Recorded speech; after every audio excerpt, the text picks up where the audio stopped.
Dear participants, Assalamu alaikum. Walaikum assalam, sir. Okay, fine. Happy good afternoon. I hope all of you are well. Recording in progress. স্যারেরা কেমন আছেন আপনারা? Alhamdulillah, sir. আলহামদুলিল্লাহ আমরা ভালো আছি। তো গতদিন মনে হয় কোনো কারণে somehow আমার এখানে হয়তো নেট প্রবলেম হতে পারে। আফটার মাগরিব আমি আর ইন করতে পারিনি। Sorry for that. তো আমরা অবশ্য স্লাইডটা পাঠিয়ে দিয়েছিলাম। আমার মনে হয় ওখানে খেয়াল করেছেন একটা প্রবলেম বাকি আছে আমাদের, নাকি স্যার? জি স্যার। Okay fine. এবং এটা কি শেয়ার আমরা যেটা করেছি স্ক্রিন দেখা যাচ্ছে তো? ম্যাথমেটিক্যাল প্রবলেম 3 না স্যার, ঠিক আছে। ম্যাথ প্রবলেম 3 তো দেখা যাচ্ছে মনে হয় স্যার? জি স্যার, দেখা যাচ্ছে। Okay, thank you sir. তো আমরা যেটা বলেছিলাম যে for determining cost of inventory normally we consider NRV, that is net realisable value, or our cost whichever is lower. Okay sir. তো আমরা এই সেন্সে আমরা যে অঙ্কটা রেখেছি, ছোট্ট একটা অঙ্ক, this also been taken from your text. তো আমরা একটু দেখি অঙ্কটা চেহারাটা। আমরা অনেকে দেখতে পাচ্ছি সবাই ভালো আছেন, খুব ইবনুল আরাত মনে হয় আছেন, সুন্দর সবাইকে অনেকে দেখতে পেলাম আজকে। ভালো থাকুন। তো আমরা একটু অঙ্কটা দেখি স্যার, দেখে আমরা next we will go with our present lecture 21। ওটা পরে কথা বলবো, এটা শেষ করে আবার ওখানে যাবো ইনশাল্লাহ স্যার। তো আমরা একটু দেখি, this business sells 3 products A B and C, the following information দেখতে পাচ্ছেন নিশ্চয়ই। এস্টিমেট সেলিং প্রাইস দেওয়া আছে, সেলিং এন্ড ডিস্ট্রিবিউশন কস্ট দেওয়া আছে। তো এখানে একটা ব্যাপার হলো, what is net realisable value? That is the amount which will be collected or received by the company in the net position. এখানে দেখা যাচ্ছে এর জন্য আপনি দেখুন তো, selling price here 15 taka, selling distribution cost taka 2. So it is clear company will get 13 taka maybe per unit, right? Please response. 15 থেকে 2 টাকা তাদের বাদ যাবে সেলিং কস্ট, তাহলে কয় টাকা ঘরে ঢুকবে বলুন তো স্যার? 13 টাকা, রাইট? ঠিক। আপনার ফর বি সিমিলার স্টাইল 13.5, আমার 8 টাকা নেট ঘরে ঢুকবে। This is net realizable value. Okay, and number C 20 minus 6, it will be 14. Then we will compare this NRV with original cost. আমরা আমাদের নেট রিয়ালাইজেবল ভ্যালুটাকে অরিজিনাল কস্টের সাথে কম্পেয়ার করব। when we go for compare, then the lower value will be under consideration, right? For determination the value of inventory, again we normally consider original cost, that is cost or NRV whichever is lower. Okay sir, দেখুন আমরা কি চেষ্টা করেছি, যে কথাগুলো বলেছি সেইটাই মনে আপনাকে আমরা দেওয়ার চেষ্টা করেছি এখানে স্যার। দেখুন সলিউশনটা দেখে ফেলুন, যেহেতু আমরা এটা গতদিনের ক্লাস, সময় বেশি নিব না। Value of inventory at the end, আমরা কস্টকে রেখেছি এখানে। একটু কালারে কি সমস্যা মনে হচ্ছে স্যার? চোখে আসছে আপনাদের? জি স্যার, দেখা যাচ্ছে। Thank you. আপনাদের চোখ ভালো আল্লাহ দিলে, আমার একটু কষ্ট হচ্ছে, কারণ আমার আসলে বয়সী চোখ, আগে একদিন বলেছিলাম। ফর এ এখানে আমরা ক্লিয়ার, আমাদের এতে দেখা যাচ্ছে আমার 7 টাকা কস্ট আছে, আমরা এনআরবি ওই যে বিয়োগ করে 13 টাকা বললেন আপনারা একটু আগে। Then what will be the value of inventory per unit of A? 7 is lower, no doubt about it. Then value of inventory unit per unit of A will be 7 টাকা। যে কারণে দেখুন নিচে আমরা যখন ভ্যালুয়েশন লিখেছি কত করে ধরেছি দেখুন তো, 7 টাকা করে। 7 টাকা 20 ইউনিট অঙ্কে বলা আছে। সিমিলারলি এ বি কিনেছি 10 টাকা দিয়ে, কিন্তু এনআরবি বাজারে আছে হলো 8 টাকা, আমরা কিন্তু 8 টাকা কনসিডার করেছি, রাইট স্যার? ওকে, 19-14 আমরা কনসিডার করেছি 14, সেই হিসাবে আমরা এখানে ভ্যালুয়েশনটা রেখেছি। এবং আপনি, আমি বিশ্বাস করি এত ছোট্ট সুন্দর অঙ্ক পরীক্ষায় দিবে না। তো কেন শিখে রাখছি, একটা অঙ্কের মধ্যে হয়তো আমরা পেতে পারি। হ্যাঁ স্যার, মাথায় রাখবেন তখন। So our total value will be 20 into গুণ করে যা হয় ক্যালকুলেটরে মিলিয়ে নিন। আশা করি বাসায় যেহেতু পেয়েছিলেন আপনারা মিলিয়ে নিয়েছিলেন। we will not give any further time for this slide, but this was our last slide. আপনাদের গতকালকে আমরা ধন্যবাদ দিতে পারিনি, আমার কষ্ট লাগছে গো, আপনারা অনেক কষ্টে জয়েন করেন। Okay, now we are, this is the ending of our 20th lecture. Now we are going with our lecture number 21, right? Today's lecture will be 21. G sir Okay. 21 কি আসছে আমাদের স্লাইডে আসছে তো স্যার? জি স্যার দেখা যাচ্ছে দেখা যাচ্ছে। ওকে, দেখি 20 থাকে কিনা। থাকলে ভালো, না থাকলে আল্লাহ ভরসা গো। হ্যাঁ, 21 চলে আসছে। Today we will go with 21 consisting accounting policies. আমরা আজকে যে কথা বলবো এটা অ্যাকাউন্টিং পলিসি নিয়ে। এটা আপনার সীমা টেক্সটে কোন জায়গায় আছে একটু বলতে পারবেন একজনে?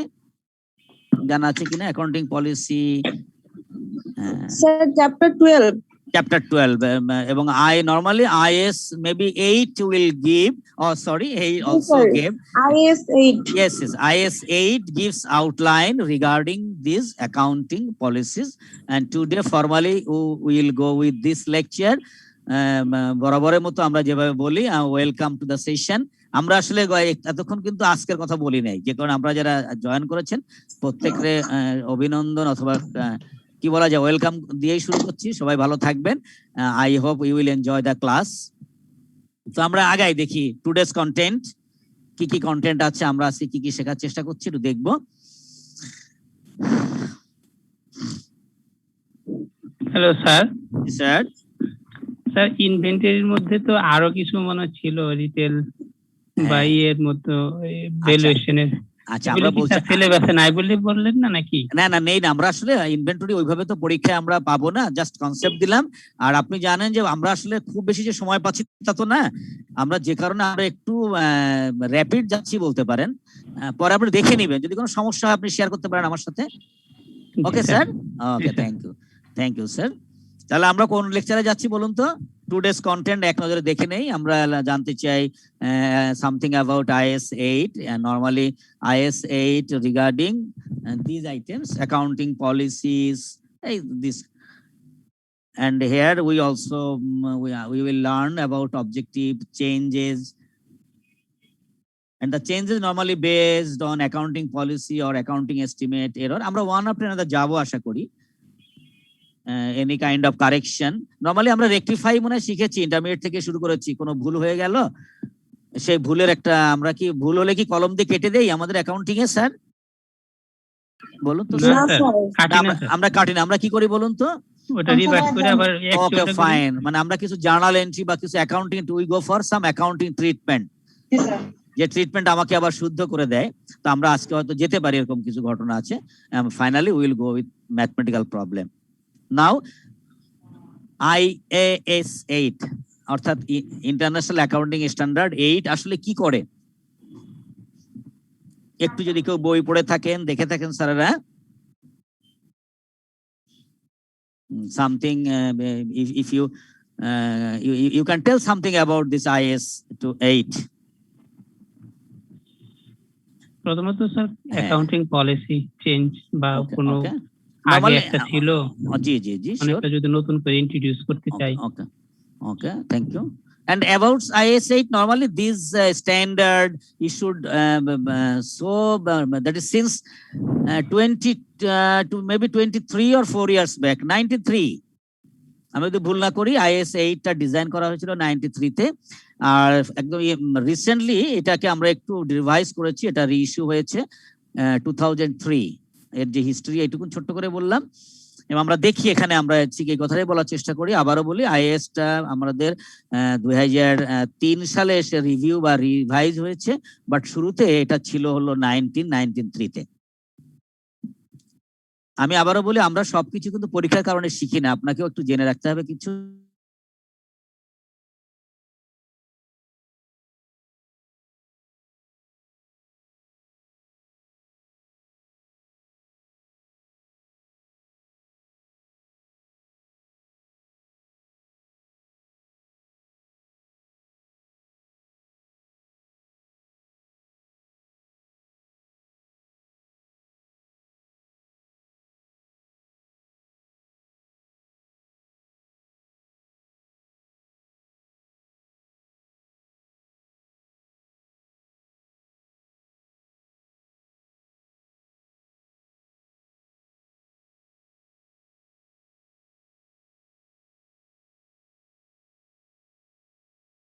ইউজ করবো আগে। এখন ওইটা যদি আমি চেঞ্জ করতে চাই আচ্ছা আচ্ছা তাহলে আমি কিভাবে করবো? জি আমার মনে হয় এমন একটা কিছু হবে। Thank you sir. মেইনলি আমরা বলতে চাই accounting policy is normally the combination of some principles, একটা বেস, যেটা আপনি বললেন একটু আগে যে which formula will use, either LIFO, that is which method, LIFO FIFO, এটা কিন্তু মূলত আমরা বলছি একটা principal or some rules, some convention, right sir? That is the accounting policy. Normally, we can say it is the combination of some formulas or some principles or some rules. আপনি যেভাবে বলতে পারেন, আপনার যেভাবে মনে থাকবে।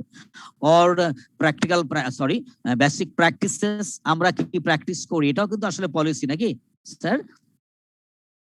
পলিসির কিন্তু ডেফিনেশনটা এইভাবে দেয় আর কি, মানে আপনি যদি ডিকশনারিতে যান, তার মানে অ্যাকাউন্টিং পলিসি যখন আমরা বলতে চাই, আমরা বলতে পারি it is the combination of some principal, some rules, some convention. Okay, কিছু বলবেন স্যার? এবং আমরা দেখুন তো চেষ্টা করেছি মনে হয় বলার জন্য, এটাই বইতে আমরা এভাবে বলার চেষ্টা করি, একটু পড়ে দেখুন।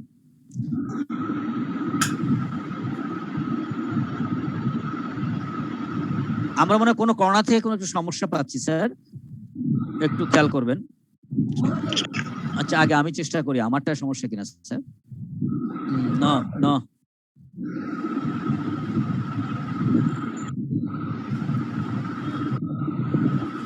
a noisy situation may be from your corner. Kanis Fatema mute করেন। ওকে, তাহলে স্যার আমার মনে হয় আমরা বলতে পারবো বা লিখতে পারবো স্যার, যদি আসে এরকম। আমি বলছি সব পরীক্ষা আসবে না কখনো, আপনারা এটা একটু জাস্ট জেনে রাখবেন। And now, what factors we will consider to select an accounting policy or accounting policies? আমরা যদি বলি আমরা একটা পলিসিকে অ্যাডপ্ট করতে চাই, আমরা কি কোন আইটেম গুলোকে কনসিডার করব বা কিভাবে সিলেকশন করব, কি কি আইটেম এখানে আমরা দেখতে পারি। দেয়ার আর সাম কনসিডারেশন।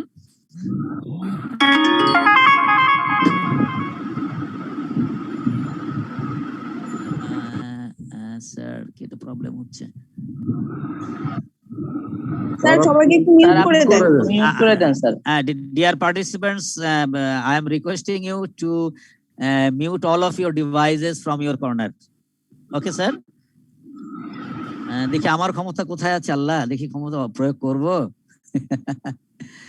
আচ্ছা, এখানে তো কানিস ফাতেমা মনে হয় চাপ দিলে কি মিউট হয়ে যাবে?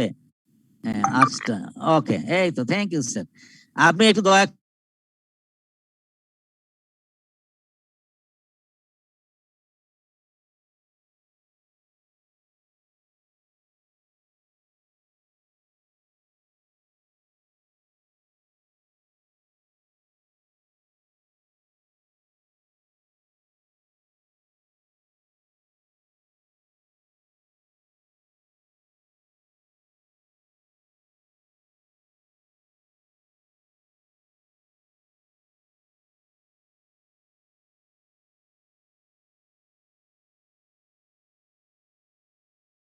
জি স্যার জি শুনেছি। স্যার, কোথায় করেছেন, এই অঙ্কটা করেছেন নাকি প্রফিট প্রফিট ম্যাক্সিমাইজেশন এটা স্যার ইকোনমিক্সে করেছি।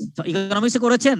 ওকে, জি, একটু একজনে বলবেন how to calculate the system of, sorry, how to calculate this profit maximisation unit.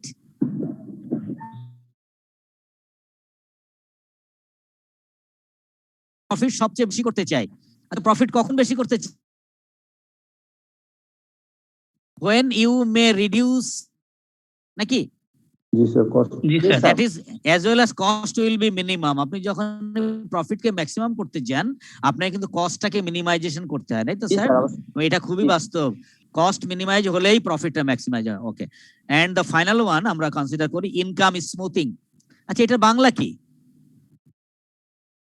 একজনে বলতে পারেন?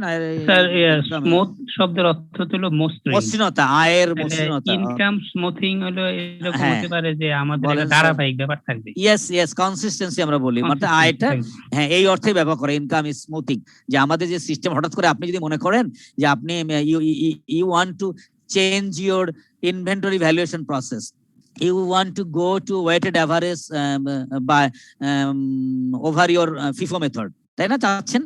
তো দেখলে ওটা করতে গেলে এমন হতে পারে আপনার ইনকামটা ঠিক ওইভাবে আগের মতো থাকছে না, তো হঠাৎ কমে যাচ্ছে। আমরা এটা বলছি, এটাকে আমাকে মাথায় রাখতে হবে, আমরা করতে গেলে যেন না আয়ের পরে হঠাৎ ধাক্কা না পড়ে। বুঝছেন না স্যার? এই জন্য বলা হচ্ছে যে আমরা সহজে কনসিডার করব, তখন ডেভেলপ করব বা আমরা ইমপ্লিমেন্টেশনে যাব, আমরা এই কথাগুলো মাথায় রাখবো। ওকে, and now normally there are some step to selecting any accounting policy. আমরা কিন্তু একটু আগে বলেছি আমরা কি কি মাথায় রেখে করব, কিন্তু আমরা যখন একটা অ্যাকাউন্টিং পলিসি সিলেকশন দিব, you have to follow some steps, and these steps are have been given by our IFRS তো সরি কি নাম বলেছি আমরা এখানে, আমরা কি IFRS 8 বলছি না IAS 8 বলছি বলুন? IAS। এখানে ওরা কয়েকটা প্রসেস দেখিয়েছে, যেটা আমি আপনাকে ছবির মতো করে তুলে দিয়েছি, একটু পড়ে নেবেন শুধু। কারণ কি আমরা পরীক্ষায় এত জিনিস পাচ্ছিও না, অঙ্কে যাব বলে একটু সময় নিচ্ছি, শুধু শো করে দিই আপনার জন্য। দেখুন, some guideline or selecting, and this is the various steps. IAS 8 এইভাবে একটা স্টেপ আমাদেরকে দাঁড় করিয়েছে। আমি ঠিক বলতে পারবো না আমার মূল বইতে ঠিক এইভাবে শো করা নাকি আলাদাভাবে শো করা, আপনারা দেখে নেবেন পরে।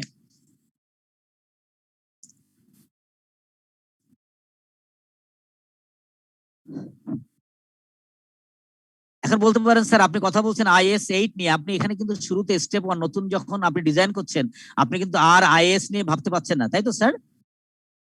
নতুন করে কোনো IAS এর কথা আপনি ভাবতে পারবেন না, আপনাকে কি করতে হবে এখন? IFRS এ মুভ করতে হবে। আমি কিন্তু IAS এবং এই IFRS কে কখনোই আমরা আমাদের রাইভাল বা প্রতিযোগী মনে করছি না। এইটা old fashion, old flavour, and this one is new flavour, এইটুকু মনে করবেন। তাহলে এখানে বলছে যদি আপনি মনে করেন যে এই ইভেন্ট করে আপনার একটা স্পেসিফাই একটা IFRS নতুন আনতে চান, যদি আপনার কোশ্চেন ইয়েস হয়, যদি যে নিয়ে যেটা নিয়ে ভাবছেন এটা যদি আপনার IFRS এ অ্যাপ্লাই করার সুযোগ হয়ে গেছে বা আপনি IFRS স্ট্যান্ডার্ডটাকে ইয়েস করে দেন, কোন একটা ইভেন্ট বা ট্রানজাকশন নিয়ে আপনি ভাবছেন যে এই ক্ষেত্রে আপনার একটা you require a new policy, তো প্রথম বলছে আপনার এটা যদি IFRS এ থেকে থাকে ট্রানজাকশনটা, তখন আপনি বলবেন, আমরা বলছি হ্যাঁ এটা ইয়েস, তার মানে এটা আছে, কোথাও খুঁজে পেয়েছি, তখন আমরা ওই IFRS টা ওখানে অ্যাপ্লাই করব। ইফ নো, যদি আমার উত্তর হয় যে না এই ধরনের ঘটনা IFRS খুঁজে পাওয়া যাচ্ছে না, তখন আমরা সেকেন্ড স্টেপে যাচ্ছি। একটু খেয়াল করুন স্যার, কথাটা বুঝে নি আমরা, যে আমরা একটা স্ট্যান্ডার্ড কে কোথায় অ্যাপ্লাই করতে চাই, যদি আমি দেখি যে এই ঘটনাটা আমার বিদ্যমান IFRS এ এখন আছে, তাহলে আমাদের কোনো চিন্তা নেই, সরাসরি ওটাকে অ্যাপ্লাই করব। বাট যদি না থাকে তখন আমরা সেকেন্ড স্টেপে যাব। তাহলে নো কোশ্চেন যখন অ্যারাইজ করছে, তখন then we are going or we are trying to move to next step. Second স্টেপটা কি বলেছে দেখুন, যদি আপনি ঠিক ওরকম পাচ্ছেন না কিন্তু সিমিলার পাচ্ছেন, হুবহু IFRS এ নেই কিন্তু IFRS এ ওই ধরনের সিমিলার কিছু কথাবার্তা বলা আছে, তখন আপনি আর নতুন জায়গায় যেন না, আপনি কি করবেন, তখন বলা হচ্ছে হ্যাঁ আপনি IFRS এর ওই স্ট্যান্ডার্ডটাকে ওখানে অ্যাপ্লাই করে দেন। If the answer is no, then আপনি you will go for the third step, and this is the final position. দেখুন তো ঘটনাটা বোঝা গেছে কিনা? এইভাবে আমরা হ্যাঁ বলুন স্যার। তার মানে স্যার আমরা যেটা বুঝলাম আর কি, সেটা হলো প্রথমত আমরা যদি কোনো নতুন সিস্টেমে যেতে চাই বা পলিসি অ্যাপ্লাই করতে চাই, তখন আমরা দেখব যে এই সমস্যা মানে একই রকমের স্ট্যান্ডার্ডে IFRS আছে। If IFRS permit yes or no, যদি IFRS পারমিট করে থাকে, তাহলে আমরা এই রকম আছে কিনা সেটাও খুঁজব, এই রকম মানে সিমিলার টাইপের একটা কিছু আছে কিনা, তাহলে ওইটাতে যাব, ওইটাতে গিয়ে আমরা ওই স্ট্যান্ডার্ডটা অ্যাপ্লাই করব। যদি না থাকে তাহলে আমাদের আবার ওই যে পুরাতন আবার স্টেপ 3 তে চলে যাব। ওকে, একটু কি বুঝতে পারলাম স্যার? ওকে জি, আর এইটুকু আমার মনে হয় আপনি বাসায় আপনার টেক্সট পড়লে দেখবেন, এইটা টেক্সটে হয়তো আমার মনে হয় একটু ডেসক্রাইবটিভ বা এসে টাইপে আছে, আপনি দেখে নিতে পারবেন। আমার এই মুহূর্তে টেক্সটটা ঠিক পাশে নেই তো স্যার, আমি উঠছি না আর সময় নিয়ে। ওকে, and some prominent accounting policies.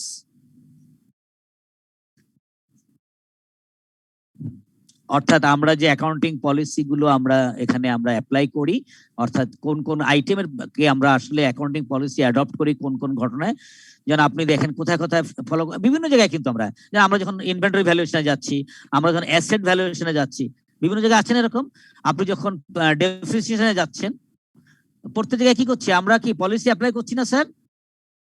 ধরুন না আমি গত জি, ক্লাসে আমরা ইনভেন্টরির কথা বলেছি, আমরা ওখানে পলিসি দিচ্ছি না, ফিফো লাইফ একটা পলিসি অ্যাডপ্ট করছি না, when you are going to calculate depreciation, normally we are using straight line method, we are using diminishing balance method, right? তাই আমরা এটা নামগুলো বলেছি যে প্রমিনেন্ট মানে প্রসিদ্ধ, মানে ব্যবহৃত, আমরা যেগুলো ব্যবহার করি সাধারণত অ্যাকাউন্টিং। আপনি ভাবেন যে আমরা ইনকাম স্টেটমেন্ট শুরু করে যে যে আইটেমগুলো ব্যবহার করি, আমরা মনে হয় each and every case we have separate accounting policies. প্রত্যেক ক্ষেত্রে পলিসি আছে না স্যার? বলুন তো, আপনি যে আইটেমে ঢুকবেন সেখানে কিন্তু অ্যাকাউন্টিং পলিসি আছে। আমরা আবারও বলি, আগের আলোচনা কিন্তু পলিসি কি যদি করতে হয় কিভাবে করবো সেটা ভেবেছি।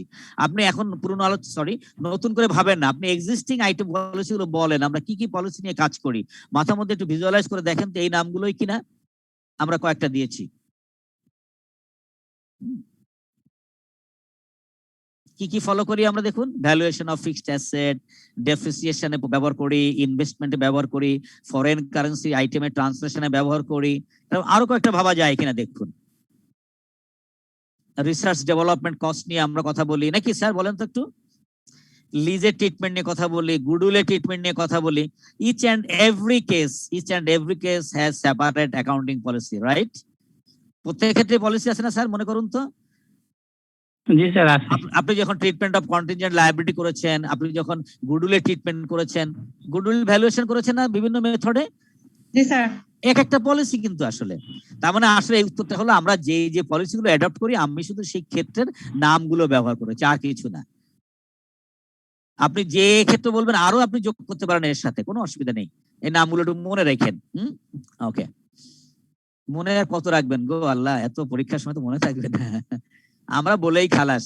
এন্ড নাও সাম ক্যারেক্টারিস্টিক্স, কিছু বৈশিষ্ট্য আমরা পেয়ে থাকি, প্রত্যেকটা পলিসির মধ্যে কিছু বৈশিষ্ট্য থাকে। আচ্ছা আপনি ভাবুন তো, ভিজুয়ালাইজ করুন, in case of depreciation will you consider inventory? No sir. No, due to in this case inventory is not relevant to our depreciation, right? নাকি স্যার বলুন তো। তার মানে কি আমরা যখন যে পলিসি ভাববো সেই আইটেমের জন্য রিলেটেড হয়, এরকম কিছু পয়েন্ট ভাবুন। দেখুন আমি কয়েকটা পয়েন্ট আমি অবশ্য বই থেকেই দেখে দেখে লিখি, আপনাদের সাজিয়ে দিয়েছি দেখুন কয়েকটা। আমরা বলছি ইট will B relevant, reliable, faithful, তাই তো স্যার? এমন যদি হয়, দেখুন আপনাকে কোনো সাজেশন যখন আমরা দেই, যারা সাজেশন দেই, ধরুন আমরা কলেজ লেভেল বলি, আমরা কিন্তু এই আপনাদের লেভেলে সাজেশন প্রোভাইড করি না আমরা, ঠিক আছে না sir? Due to you are all resource person, আপনারা সবাই ভালো পারসন, আপনাদের আমরা সাজেশন দেই না। কাদের সাজেশন দেই বলুন তো? যারা ইন্টারমিডিয়েট পড়ে অথবা honours first year second year পড়ে আমরা সাজেশন দেই। এমন কোন কোশ্চেন কি দেই যেখানে খুঁজে পায় না, এরকম কোন কোশ্চেন আমরা দেওয়ার চেষ্টা করি না, যেন সহজে পাওয়া যায়, রিলায়েবল হয়, যেন হাত বাড়ালেই যে কোনো জায়গায় সে উত্তরটা পেতে পারে। এবং আমরা মাঝে মাঝে কিছু সাজেশন পাই, স্যাররা দিয়েই খালাস হয়ে যান, প্রশ্নটা খুঁজে পাওয়া যায় না, নাকি এরকম হয় স্যার? কখনো হয়েছে যে আমরা প্রশ্ন দিয়েছি আপনি খুঁজে পাননি? একটু সত্য করে বলবেন স্যার। আমরা সাজেশন দিয়েছি ছোটবেলায় আপনাদের স্যাররা, কিন্তু আপনি বাসায় গিয়ে খুঁজে পাচ্ছেন না। একজন একটু যদি রেসপন্স করতেন। স্যার এটা যদি টিচারের উপর নির্ভর করে, যদি পরিশ্রমী টিচাররা সে নিজের মতো করে বানায় দেয় স্যার, এটা তো আর পাওয়া যায় না। হ্যাঁ এই তো আপনি ফেইথফুল, কিন্তু নাও ইউ আর ফেইথফুল। হ্যাঁ কিন্তু ওই যে যারা পরিশ্রম করে না বই থেকে তুলে দেয়, এই আর কি। এই আর কি, তার মানে ব্যাপারটা আসলে ওরকম না, রিলেভেল আগে ভাবতে হবে আমি কোন লেভেলে যদি কাজ করছি। এখন আমি কিন্তু teacher but you are student, তাই তো স্যার? আপনি সব পারবেন এটা কি আমি আশা করব? Not that. আর আমরা অনেকে কি করছি, আমরা বই খুঁজে খুঁজে এমন জায়গায় গিয়ে হিট করছি যেটা আসলে আপনার চোখ দেওয়ার কথা না, বা আমি স্টুডেন্ট লাইফে নিজেও চোখ দেই নাই, তাই তো? It will not be reliable to you, আপনার কাছে এটা কখনোই আপনি খুঁজেই পাবেন না। তো আমরা এটা বলছি, আমরা যে পলিসি অ্যাডপ্ট করব it will be reliable and some another consideration or characteristics. দেখুন অর্থনৈতিকভাবে কিছু তার মূল্য থাকতে হয়, ইকোনমিক সাবস্টেন্স, অর্থাৎ আমরা তাকে গ্রহণযোগ্যতা বলি মনে হয় এরকম। ইট উইল বি নিউট্রাল, কাউকে নিউট্রাল বলতে কি বুঝি বলেন তো? নিরপেক্ষতা, অবশ্যই কাউকে আলাদা করে বিচার করবেন এরকম, ইমবায়াস মানে সে বায়াস হবে না, তাই তো স্যার? এরকম একটা ব্যাপার থাকে। আচ্ছা প্রুডেন্ট মানে কি বলেছিলাম একদিন, আমি আবার ভুলে গেছি এটা মানে। মানে স্যার অনেস্টি আর কি, যেটা ওকে কম্পিটেন্ট বলতে পারি, তাই না স্যার? ওকে, কম্পিটেন্ট এবং কমপ্লিট দুটো কি এক জিনিস? না মনে হয় না। না স্যার, কমপ্লিট তো স্যার সম্পূর্ণ। সম্পূর্ণ যে আর কি যোগ্য আর কি। ইয়েস, কম্পিটেন্ট মানে আমরা এখানে আসলে পারসন বা সিস্টেমটাকে বলতে পারি কম্পিটেন্ট সিস্টেম, আর কমপ্লিট মানে আমার একটা পরিপূর্ণ ফিগার চলে আসবে, সম্পূর্ণ ধারণা আমরা পেয়ে যাব। However, যাই হোক, there are 7 items. স্যার এখানে যে হেভিং ইকোনমিক সাবস্টেন্স, এটা কি সাবস্টেন্স ওভার ফর্ম একই জিনিস নাকি? সাবস্টেন্স বলতে আসলে আমরা একটা সার বস্তু বুঝি, মানে অর্থনৈতিক কিছু থাকবে এর মধ্যে। কিন্তু স্যার ইয়ার মধ্যে একটা আছে সাবস্টেন্স ওভার ফর্ম, এটা বুঝি না স্যার। তাই না? আচ্ছা, সাবস্টেন্সিয়াল ফর্ম কোথায় পাচ্ছেন? অডিটে সাবস্টেন্স ওভার ফর্ম এর কনসেপচুয়াল ফ্রেমওয়ার্কে আসছে। আচ্ছা, এটা আমি তো এখন মাথায় নিতে পারছি না স্যার, তাহলে আমি জি, স্যার। দেখে পরের দিন বলবো না স্যার। আসলে আমার কিছু উইকনেস আছে, হঠাৎ করে সব মনে করতে পারি না, আর বয়স হয়ে গেছে এটাও ঠিক। ধরেন now I am almost 56 or 55 plus আর কি, হঠাৎ মনে থাকে না। বলবো? হ্যাঁ একটু বলেন, শিওর স্যার, আমার একটু হেল্পটা করবেন স্যার, বলুন। স্যার ইকোনমিক সাবস্টেন্স ওভারফর্মটা হচ্ছে কি, যদি কোনো মানে ইকোনমিক্যালি ওনার কি, এখন মনে করেন এমডি এর গাড়ি, সেটা হচ্ছে কোম্পানির নামে গাড়ি, বাট ইউজ করতেছে এমডির ওয়াইফ, এটা ডেপ্রিসিয়েশন, জ্বালানি সবকিছু কোম্পানি বিয়ার করতেছে। ফাইন। এরকম একটা ব্যাপার আর কি স্যার। ও আচ্ছা, মানে এটা আসলে আমার হেল্পফুল টু আওয়ার ইনস্টিটিউশন, এইভাবে ভাবা যায় কিনা যে আসলে আমরা যা করছি এরকম কিছু ইকোনমিক বেনিফিট পাচ্ছে হচ্ছে আচ্ছা ওনার ওয়াইফ, বাট পাচ্ছে। এটার মালিক, লিগ্যালি মালিক হচ্ছে এমডি সাহেব বা কোম্পানি, আমরা যদি বলি কোম্পানি বলি। আচ্ছা, ঠিক আছে, তো কিছুটা তো বুঝলাম। আমরা দেখি উনি খুশি হয়েছেন কিনা জানি না, আমরা আবার আমি স্যার ডিটেইলস বুঝাইতে পারিনি সরি। না, থ্যাংক ইউ, আমি বুঝে ফেলেছি। শুনেন, আমি না বুঝলে ক্ষতি নাই, তাহলে পরীক্ষা দিব না, পরীক্ষা দিবেন আপনি, ঠিক আছে sir? Okay, and the next one, আমরা একটু এবার মনে আস্তে আস্তে যাচ্ছি। Change in accounting policy. If we go with some adverse situation with the existing policy, normally we want to change the existing policy. আসলে একটা পলিসি কেন আমরা চেঞ্জ করি? নিশ্চয়ই কোনো অসুবিধা পড়ে থাকি, এরকম কোনো কারণ তো থাকবে নাকি স্যার? আমরা একটা পলিসি চেঞ্জ করব কেন? খুব স্বাভাবিক। If our entity faces adverse position or adverse situation, এটা কিন্তু খুব সাধারণ কথা। যদি আমরা কোনো বিপরীতমুখী মানে তার যে বিপরীতমুখিতা পাই, আমরা পদ্ধতিটা ফলো করতে পারছি না, এই একটা কাজ হতে পারে। অ্যাডভার্স সিচুয়েশন কি হতে পারে? নরমালি এটা যদি আমার কোনো স্ট্যান্ডার্ডকে আমাকে বা এটা পারমিশন করে, যেমন আমরা এখন দেখছি, দেখুন আমরা এখন we want to move two IFRS from IS থেকে যখন IFRS এ মুভ করতে যাচ্ছি, তো আমরা ওইখানে কিছু নির্দেশনা পাই যে এটা আপনাকে চেঞ্জ করতে হবে। আমরা এতদিন কিন্তু আমি নিজেও, আমরা জানেন আপনারা লিফো মেথডে কিন্তু আমরা কস্টিং করে আসছি বা শিখে আসছি না স্যার? কিন্তু এখন IFRS কিছুটা বলছে লিফো ইউজ করেন না। তাহলে যে ভদ্রলোক লিফো ইউজ করছিল তাকে কি করতে হবে? ভদ্রলোক মানে আমরা প্রতিষ্ঠান, সেই প্রতিষ্ঠানকে কি করতে হবে বলুন তো? ব্যাকডেট হয়ে গেছে স্যার, ব্যাকডেট হয়ে গেছে, থেকে বদলে আনতে হবে স্যার। এইটা আমরা বলছি যে হ্যাঁ, required by any standard or any framework. আমরা বলছি অ্যাকাউন্টিং পলিসি তখনই চেঞ্জ করা যাবে যদি আমার কোনো অ্যাডভার্স সিচুয়েশন ফেস করি, এটা হতে পারে, এবং এইটা সিচুয়েশন যখনই ফেস করি তখন আমার বিভিন্ন স্ট্যান্ডার্ড এগুলো পারমিট করতে পারে। ওকে স্যার, তো এইটা আমরা দেখি আমরা কি লেখার চেষ্টা করছি। এটা হলো আমি আমার মতো একটু বললাম, আপনারা দেখেন আমি পরিপূর্ণ বইয়ের ভাষায় কিছু আনার চেষ্টা করেছি। আপনি এই চেঞ্জটা করবেন কখন? If is required by a standard or interpretation or যে এমন হচ্ছে ফিনান্সিয়াল স্টেটমেন্ট আমরা আগের থেকে আরো সুন্দর প্রেজেন্টেশনে যেতে পারছি স্যার। এইটা মনে হয় সবার পছন্দ হওয়ার কথা। দেখুন নিচেরটা, না যে আমার আগের ব্যবহারটা যা হয়েছে আমি যদি চেঞ্জ করি আমার স্টেক হোল্ডার আরো তারা ইয়ে হবে, উপকৃত হবে, দে উইল বি বেনিফিটেড। তাহলে আমি চেঞ্জ করবো নিজেকে নাকি স্যার? আপনি বলুন তো, পড়ে দেখুন তো ঠিক আছে না কথাটা? স্যার বেনিফিটেড হই আর না হই, যদি রেগুলেটরি চাপ থাকে সেটা আপনি করতেই হবে। সেটা তো অন্য কথা ভাই, সে তো আপনি আইনে চলে গেলেন। হ্যাঁ না, কিন্তু ওই যে আমি বললাম আমরা প্রথমে একদিন বলেছিলাম যে আমরা যে IFRS বলছি ক্লিয়ার তারাই বলছি it is not mandatory to follow আস। আমাকে ফলো করতে কোনো ম্যান্ডেটরি নেই, কিন্তু আমরা করি কেন? টু গিভ ইউনিফর্ম অ্যাকাউন্টিং, তাই তো স্যার? আমরা এটাই জন্য করি। আপনি যদি একই অ্যাকাউন্টিং ফলো না করতাম, আপনি বাংলাদেশ বসে যা শিখছেন, আপনি ভারতে গেলে বা আপনি মালয়েশিয়াতে গেলে দেখতেন তাদের অ্যাকাউন্টিং আলাদা, তাহলে সমস্যা হয়ে যেত না আমাদের? আমরা আসলে এই জন্য ফলো করি। যাই হোক, আমরা মনে হয় দুটো পয়েন্ট পেয়েছি। and main point if required by any standard, and the second point if the change makes reliable and relevant more relevant information, এক কথায় যে আমার কাছে আরো গ্রহণযোগ্য বা প্রাসঙ্গিক তথ্য যদি দিতে পারে, then we will go for change. দুইটা কারণ মনে রাখেন, নাম্বার 1 স্ট্যান্ডার্ড পারমিট করবে, নাম্বার 2 সে আমাকে আরো ভালো তথ্য দিবে। সহজ কথা একদম। কোন সংক্রান্ত? আমাদের ফিনান্সিয়াল পজিশন বা পারফরমেন্স এগুলো নিয়ে। স্যাররা কি একটু বুঝতে পারলাম স্যার অল্প একটু কেন আমরা চেঞ্জে যাব স্যাররা? জি স্যার। আমি অফ করে দাও, বলুন তো স্যার, একজনে বলুন, যিনি জি স্যার বললেন দুইজনের একজন বলুন এবার, why we will go for change। উত্তরটা সরিয়ে নিয়েছি, আপনারা না দেখে বলুন। কে বলবেন স্যার? একজনে বলুন।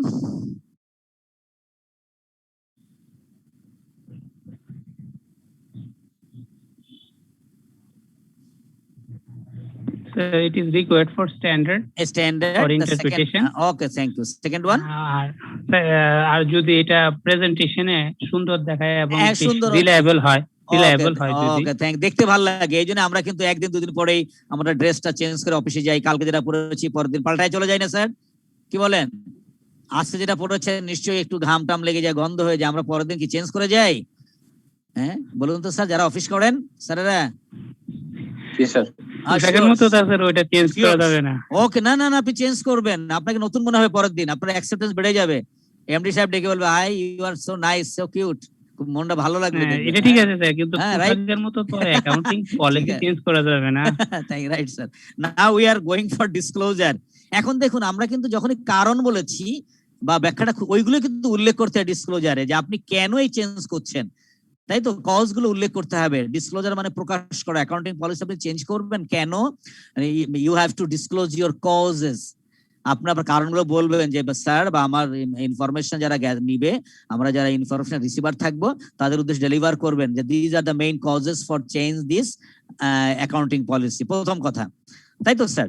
এই কারণগুলো উল্লেখ করতে হবে। এরপর আরো ব্যাপার আছে, এটা আপনার ইফেক্টও বলতে পারেন, আফটার ইফেক্ট বলি আমরা, যে যখন আপনি change, when you will make this change, then you will get more profit, or it will cause lower cost, এই কাজ করলে আমার কস্ট কমে যাবে অথবা আমার লাভ বেড়ে যাবে, এরকম কিছু ঘটনা ঘটতে পারে।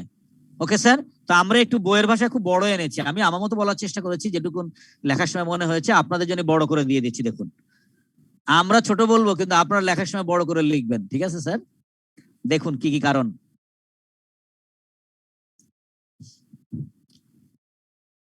পলিসির, অ্যাকাউন্টিং পলিসির নেচারটা কি, এটা আমি মোটে বলি নাই আসলে, আমরা শুধু এটুকু বলেছি বিভিন্ন কজ গুলো আপনি বলবেন। এরপরে আমরা বলেছি যে এটা করলে আপনি আসলে কি কি এফেক্ট কোথায় করবে, কোন আইটেম গুলো এফেক্ট করে সেটা উল্লেখ করতে হয়। এবং আমরা একটু পরে এটা অঙ্ক করবো, যাবই দেখবো আমরা একটু পরে, যে আমরা এই একটা আইটেম চেঞ্জ হলে কোথায় এফেক্টটা হয়, এটা দেখবো একটু পরে। আচ্ছা, এইখানে একটা কথা বলা আছে, দেখুন তো একটু, যদি একজন আমাকে একটু বলতেন যে স্যার, যদিও এটা আমরা ফিনান্সেও পাই, অ্যাকাউন্টিংও পাই, basic EPS and diluted or diluted যে যেটা উচ্চারণ করেন, এটা আপনারা কি বলেন একজনে বলবেন? আমি ছোটবেলা থেকে ডাইলুটেড বলছি আর কি, আপনারা কি বলেন? Diluted? Anyone, either diluted or diluted? Sir ওই যে কনভার্টেবল স্টক ছাড়া যেটা দেয় সেটা মানে বেসিক ইপিএস, আর কনভার্টেবল স্টক যখন কনভার্ট করলে ইপিএসটা করতে হবে সেটা মানে diluted EPS. Okay, thank you, diluted, okay fine. আচ্ছা, ওনার কথা কি বুঝছেন আপনারা? আমার এই স্যার কি বলার চেষ্টা করেছেন, মানে ব্যাপারটা এই জন্য, যেহেতু যখন টার্মটা পাবেন আপনার মাথায় কাজ করবে যে এইটা এবং কেন ব্যবহার করলো, রাইট? এবং আপনাকে আমি একটা অভিনন্দন জানাচ্ছি যে এত সুন্দর করে বলেছেন, আমিও বলতে পারি নাই এটা। তো মাঝখানে একটা কনভার্টেবল শব্দ ব্যবহার করেছেন, আপনারা কি খেয়াল করেছেন? কনভার্টেবল একটা শব্দ ব্যবহার করেছেন, তো আমি একটু গল্প দিয়ে দিই। সেটা হলো, আপনি মানে আমরা যদি ফিনান্সিয়াল স্ট্রাকচার দেখি, যে আমরা যে ডিভেঞ্চার এবং প্রিফার্ড স্টক ইউজ করি, আমরা চাইলে এই দুটোকে কমন শেয়ারে কনভার্ট করতে পারি। Without considering this converted stock, the normal EPS is called our basic EPS, তাই না স্যার? বলার চেষ্টা করলেন। অর্থাৎ কমন শেয়ার যেগুলো থাকবে কমন স্টক দিয়ে যখন ইপিএস বের করি ওইটাকে বলা হয় বেসিক ইপিএস। আর এটা যখন আমি কনভার্ট করার পরে আমার কি হয়, আমার এই নাম্বার অফ শেয়ার বেড়ে যায়, right sir? Number of share যখন বেড়ে যায় তখন আর্নিংস কমে যেতে পারে এবং কমার কথা। কমে গেলে তখন এটা ডাইলুটেড, আমি আমার খুলনা ভাষায় বলে ডাইল হয়ে যাওয়া, মানে পাতলা হয়ে যাওয়া, আর্নিংসটা কমে যায়। এটাকে আমরা বলি diluted position of earnings, it is called diluted EPS. Sir একটু মানে উল্টো প্রশ্ন করতে পারেন, আর সবসময় কিন্তু আর্নিংস কমে না, মাঝে মাঝে আর্নিংস বেড়ে যেতে পারে। যিনি আমাকে উত্তর দিলেন, একটু উত্তর দিবেন, বেড়েও যেতে পারে? স্যার যেতে পারে স্যার, ওই যে ইয়েস, তখন নাম হয়। ওকে স্যার, আমি বলে দেই। শেয়ারের স্যার ইয়া দিব না। ওকে, থ্যাংক ইউ স্যার। বাড়তে পারে কেন? বাড়লে তখন সরি একটু বলে দেই স্যার, বাড়লে then it will be anti diluted. বোঝা গেছে আমার কথাটা স্যার? এটা আপনি পাবেন আরো একটু বড় লেভেলে গিয়ে হয়তো কোথাও পেতে পারেন। এন্টি ডাইলুটেড, স্যার এটা পাই নাই, এন্টি ডাইলুটেড পাই নাই। হ্যাঁ পেয়ে যাবেন। আপনি যদি পেনম্যানের বইটা যদি খোঁজেন, কখনো পেনম্যানের বইয়ের নাম শুনেছেন? ফাইন্যান্সিয়াল স্টেটমেন্ট অ্যানালাইসিস, পেনম্যানের একটা বই আছে, এটা আমরা ফিনান্স গ্রুপ যারা আছে তাদের করিয়ে থাকি এই বই থেকে। ওইখানে আমরা এই কনসেপ্টটা পাবো, ডাইলুটেড ইপিএস আর এন্টি ডাইলুটেড। তাহলে আমরা বলছি normally EPS will be decreased, but somehow EPS can be increased. In case of increasement, this EPS will be called anti-diluted, right sir? মনে থাকবে স্যার? একটু ফাঁকে অ্যাকাউন্টিং এর বদলে অন্য কিছু শিখাই ফেললাম মনে আপনাকে। বেসিক কিভাবে হয় একটু বলবেন? ইনক্রিজ কেন হয়? ওই যে বললেন আপনি, যদি এমন হয় সে আপনি ডিবেঞ্চারে ইন্টারেস্ট দিবেন না স্যার? ডিবেঞ্চারে তো ইন্টারেস্ট দিবেন আপনি। যখনই ডিবেঞ্চার স্টকে কনভার্ট হয় তখন তার ইন্টারেস্ট দেওয়া লাগে না স্যার? বুঝেন তো একটু স্যার? যখন আপনি ডিভেঞ্চারকে একটা দিয়ে বুঝাই স্যার, ডিভেঞ্চারকে কনভার্ট করে যখন আপনি আর্নিংসে চলে ব্যবহার করবেন তখন ইন্টারেস্ট কিন্তু দেওয়া লাগে না স্যার? লাগে? ডিভেঞ্চার না থাকলে ইন্টারেস্ট দেওয়া লাগবে? হ্যাঁ, দেওয়া লাগবে না। তখন আমার ইএসসিএস কি বেড়ে যেতে পারে? বেড়ে যায়, স্বাভাবিক, বেড়ে যাওয়া স্বাভাবিক। কিন্তু যেহেতু বিপরীত ক্রমে আপনাদের যেটা হয়, যেহেতু শেয়ারের সংখ্যা বেড়ে যায় এই ক্ষেত্রে, তখন ইপিএসটা কমেও যেতে পারে। যে হারে আমার আয় বাড়ে সেই হারে যদি শেয়ার না বাড়ে তখন কিন্তু ইপিএস আবার বেড়ে যাবে। আর যে হারে আয়টা বাড়ছে, যদি শেয়ারের সংখ্যা ওই হারে বেশি বেড়ে যায় তখন ভাগফলটা কমে যায়। যদি কোনোদিন সময় হয় স্যার, দেখা হয় আমার সাথে, আমি আপনাকে অঙ্ক দিয়ে বুঝাই দিতে পারবো। আজকে আর থাক স্যার, এটুকু মনে রাখবেন যে earnings may increase or may decrease. In case of decrease, then it will be diluted. If increases, then it will be anti-diluted. Okay, sir? এবং এটা রিপোর্টিং এ তখন উল্লেখ করতে হয়, বাইরে যখন আমরা ফিনান্সিয়াল রিপোর্ট করি অঙ্কের বাইরে উল্লেখ করতে হয়, এন্টি ডাইলুটেডটা উল্লেখ করা হয় একদম ক্লিয়ার নোট আকারে। আমি আর কথা বলছি না, এখানে অনেক কথা বলে ফেলেছি। এছাড়া আরো কিছু কথাবার্তা এখানে আছে, আপনারা দেখে নেবেন। সময় কম আমার হাতে, না হাতে না, মানে অঙ্ক আছে তো স্যার। আপনার কর্নারে যখন যাবে আপনারা একটু পড়ে নিয়েন। This are the disclosures. আমি আবারও বলি, আপনাদের retrospective application is impracticable, যদি এটা প্র্যাকটিসেবল, আপনি যদি এটা যেটা হয়তো থিওরিটিক্যাল বলেছিলেন কিন্তু বাস্তবে যদি এটা কাজে না খাটানো যায় তখন এর ব্যাখ্যাটাকে আবার দিতে হবে। impracticable, আচ্ছা রেসপেক্টিভ মানে কি বলেন তো? রেসপেক্ট এটা মানে ঠিক একজন বলেন তো স্যার? প্রসপেক্টিভ আর হচ্ছে রেট্রোস্পেক্টিভ, দুটো শব্দ না স্যার? বলুন একজনে। স্যার রেট্রোস্পেক্টিভ মানে স্যার বারবার যেটা হয়, মানে একই জিনিস বারবার। হ্যাঁ হ্যাঁ হ্যাঁ, ইয়েস। আর রিকারিং নাকি স্যার? এইটার ঠিক সিনোনিমটা আমি জানি, ওরকম একটা অর্থ আর কি, রিট্রোস্পেক্টিভ। হ্যাঁ, রিকারিং ও কিনা আমি স্যার পরের দিন বলি স্যার। আজকে আমার একটু সরি করছি এই কারণে, আমি আসলে 9:30 to 4:30 I was in Zoom meeting with our Ministry of Education. ঠিক আছে স্যার, ওই যে শুদ্ধাচার নিয়ে যে আলোচনা, কি নিশ্চয় আপনারা কি শুনেছেন? বিভিন্ন প্রতিষ্ঠানের শুদ্ধাচার নিয়ে কাজ করছে বর্তমান সরকার আমাদের। জি স্যার। হ্যাঁ, আমরা যেটাকে বলি ন্যাশনাল ইন্টিগ্রেটেড কি স্ট্র্যাটেজি নিয়ে, NIS যেটা স্যার আপনি মনে হয় জানবেন। এটা আমাদের আসলে কলেজকেও, নট অনলি কলেজ, সমস্ত শিক্ষা মন্ত্রণালয় থেকে শিক্ষা প্রতিষ্ঠানকে অ্যাড করা হয়েছে। ওরা কেন জানি কি মনে করে বাংলাদেশের 40 জন স্যারকে ডেকেছে, আমাকে একটু ওরা সিলেকশন দিয়েছিল। আমি এই জন্য আজকে আসলে আপনার এই ইয়েটা আমি বেশি সময় দিতে পারি নাই। 4:30 শেষ করে আমি আমার বাসার ডিভাইসে আপনাদের সাথে যোগ হয়েছি বাসায় এসে। তো একটু সরি করবেন, মানে একটু আমাকে ক্ষমা করবেন, আমি পরের দিন আপনার এই নিচের ব্যাখ্যাটা দিয়ে দেবো না স্যার, উদাহরণ সহকারে। ওকে স্যার, তাহলে কি আগাবো স্যার? Okay sir. অনুমতি করলে আগান স্যার, যদি বলে না স্যার পারবেন না, এটা শেষ করে উঠতেই হবে। না, আগান স্যার। Thank you sir. এবং আরো কিছু এটা লাগবে না, এটার বাড়তি কিছু ভলান্টারি মানে কি, voluntary change, disclosure rating policy, আরো কিছু দেওয়া আছে, এটা নিয়মে এত পড়া যাবে না, সময় নাই। এগুলো ঠিক একদম আমাদের নিয়মের কথা, শুধু এত নিয়ম পড়তে পারবো না আমরা, প্রথমগুলো মেইন। এটা একটু দেখেন না, 8.29 আরো বলেছে, কোনো দরকার নাই। চেঞ্জ ইন অ্যাকাউন্টিং পলিসি, এটা আমরা যেটা করি দেখুন, বলার চেষ্টা করেছি, যেটা ইফেক্টটা কোথায় হয়, কোথায় চেঞ্জ হতে পারে করলে এটা আপনার it may change your asset value, it may change your expense, অনেক জায়গায় ধাক্কা পড়ে, বেনিফিট, আপনার অব্লিগেশন তৈরি হতে পারে, লায়াবিলিটিতে হতে পারে না।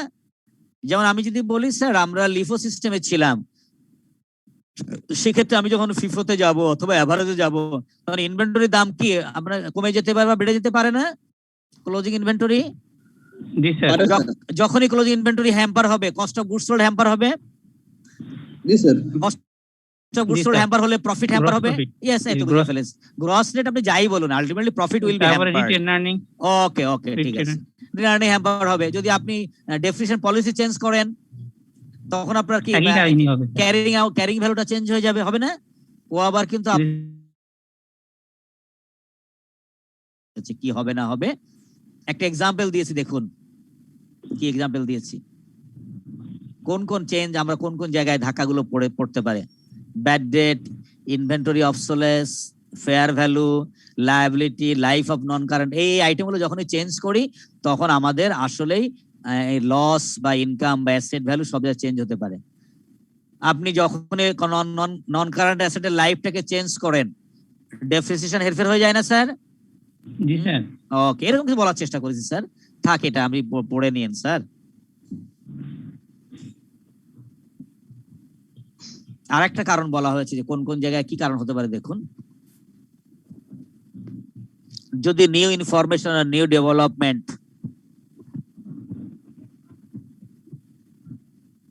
যদি আপনি কোনো এরর করে থাকেন, এখানে কিছু কথা বলছে, আমি আবারও বলি স্যার, আমরা একটু অঙ্কে যাবো তো স্যার, আমরা আসলে 10 মিনিট তো 10-12 মিনিট নামাজেই চলে যায়, আল্লাহ আমাদের মাফ করবেন যে আমরা নামাজ নিয়ে কথা বলে ফেললাম। হ্যাঁ, ডিসক্লোজার অ্যাকাউন্টিং এস্টিমেট নিয়ে আর নাই। এস্টিমেট মানে কি অনুমান করা স্যার, আগামীর ঘটনা নিয়ে ভাববো, এরকম কিছু সহজ বলে আগামের কিছু, কিন্তু তাই না? আপনি এস্টিমেট করছেন, দেখুন সুন্দর এই কথাটা, একটু খেয়াল করুন কি লেখা, এটা দেখা যাচ্ছে স্যার, ফিউচার পিরিয়ড, মানে আপনি যখন when we are going to change our accounting policy or some we have occurred some error, ভবিষ্যতে কি হবে বলুন তো? নিশ্চয়ই আমার ভবিষ্যতের পিরিয়ডটাকে আমার কিছু ইফেক্ট পড়বেই, সেই যে ইফেক্টটা পড়বে সেই ইফেকশন বা সেই প্রজেকশনকে আমরা বলছি মূলত হলো এস্টিমেশন, অ্যাকাউন্টিং এস্টিমেট বলি আমরা ওইটা। হ্যাঁ, এররের কথা তো আর বলবো না স্যার, লিখে দিয়েছি, পড়ে নিয়েন। পড়তে পারবেন তো স্যার, নাকি পড়ে একটু দেখবেন কোন অর্থ বুঝতে সমস্যা কিনা স্যার? ভুল করলে কি হয়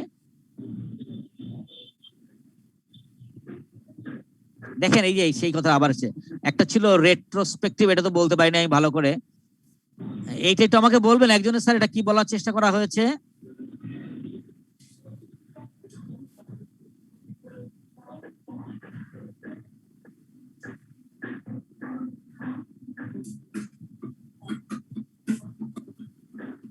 মানে আমি যখন ভুল খুঁজে পেলাম, মূলত হলো সেই ভুলটা একদম প্রিভিয়াস ইনিশিয়াল স্টেজ থেকে আপনাকে ঠিক করে আসতে হবে।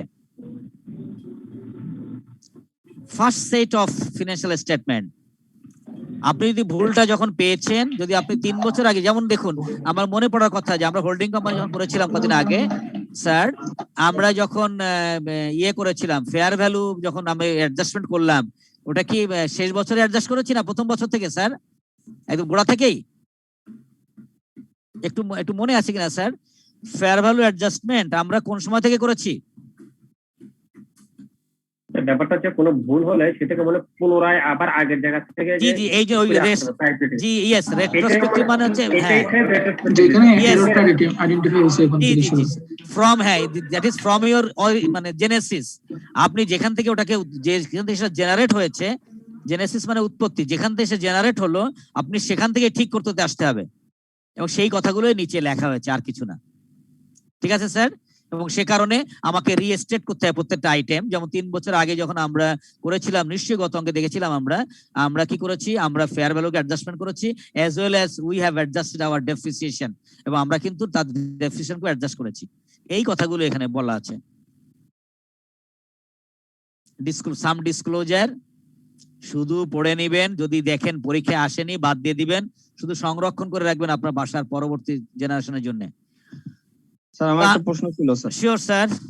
স্যার এআইএস এর মধ্যে সম্ভবত একটা ওয়ার্ড পাইছিলাম এরকম প্রসপেক্টিভলি, তখন সে ওটা মানে কিভাবে ই করব স্যার? আচ্ছা স্যার, আমি আবার বলি এই শব্দটার সাথে আমার এই মুহূর্তে আমি আপনাকে ব্যাখ্যা দেওয়ার মতো পজিশন নেই, সরি। আমি পরের দিন এই দুটো তিনটে শব্দ এখন আমার কানে নতুন না, আমরা আগেও ব্যাখ্যা দিয়েছি, আমি ভুলে গেছি মনে হয় স্যার, পরের দিন বলবো না স্যার, এইটুকুন একটু সরি করে নিলাম আপনার কাছ থেকে, অনুমতি নিলাম। নাও we are going two solve our mathematical problem 1. Maybe we have 2 or 3 problems in this slide. Number 1, একটু পড়ুন তো।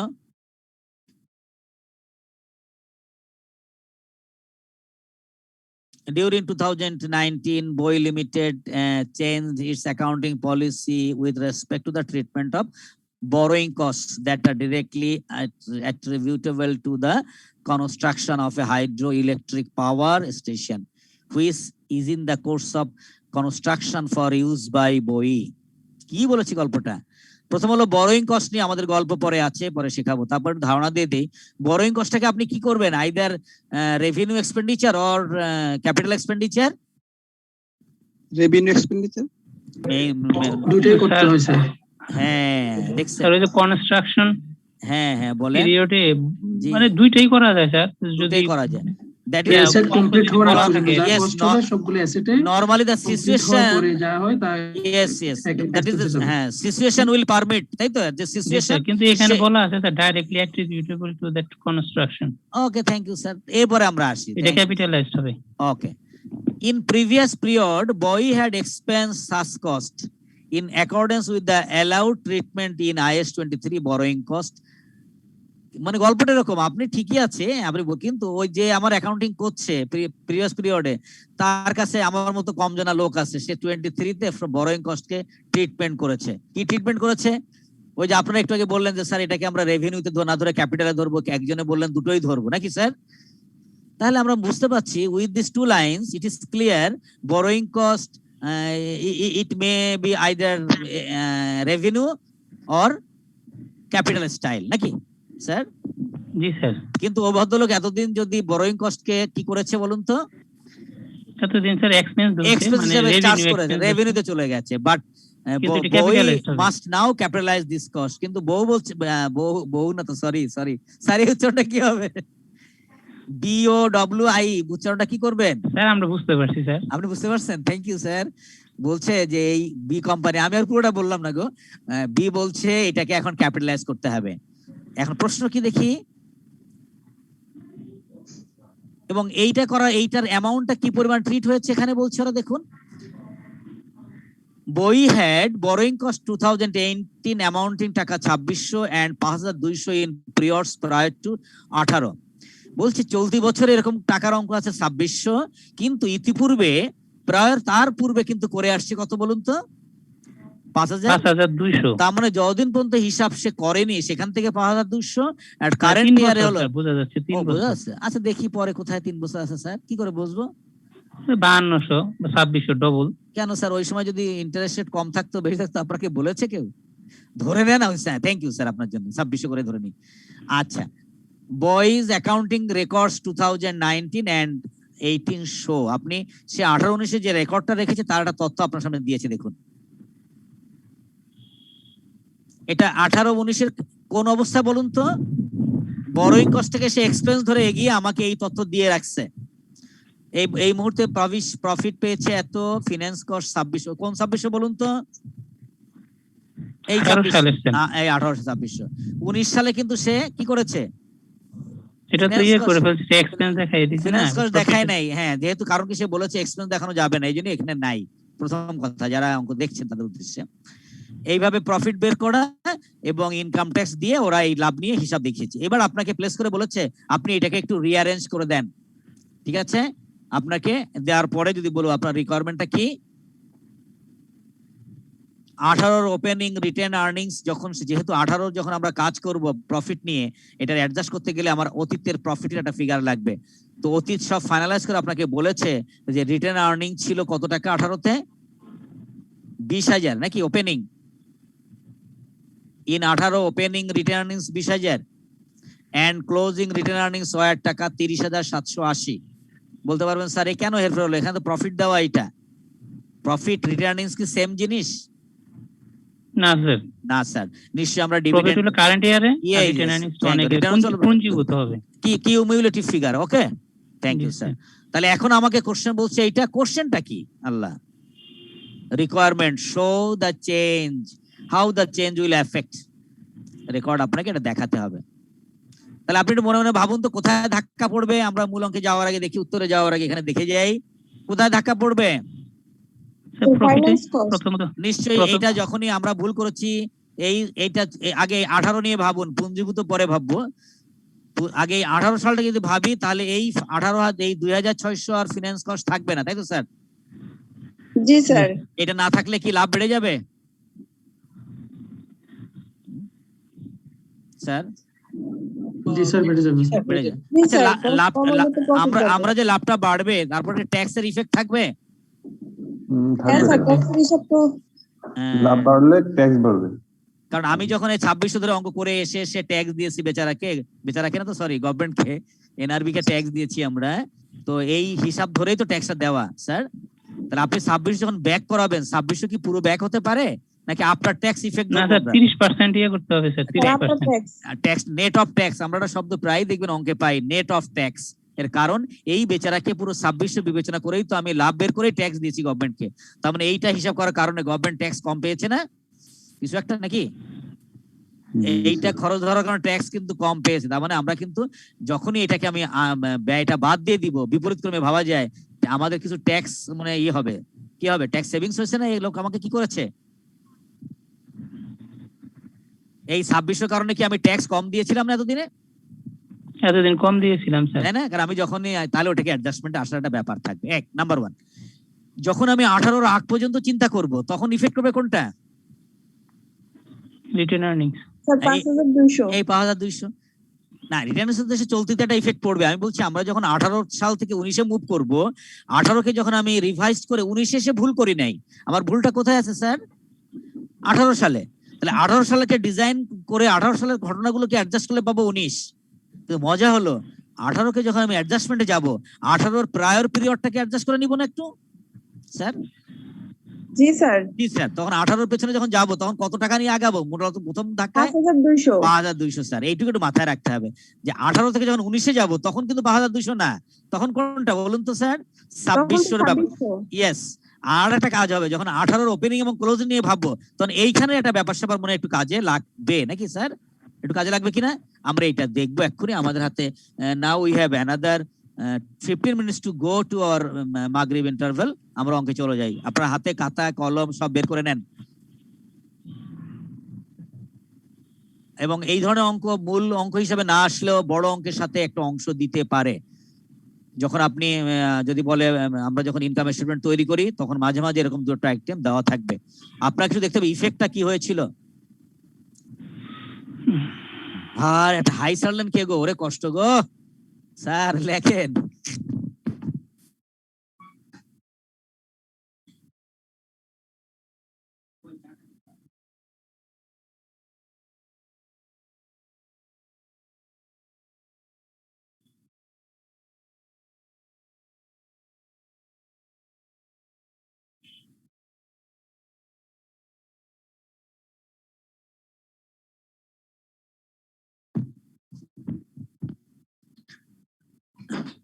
This has been taken from your text sir. আমরা একটু শুরু করি স্যার। দেখুন ইনকাম স্টেটমেন্ট আমরা ঠিক করে আমরা বললাম প্রভাবটা কোথায় পড়বে।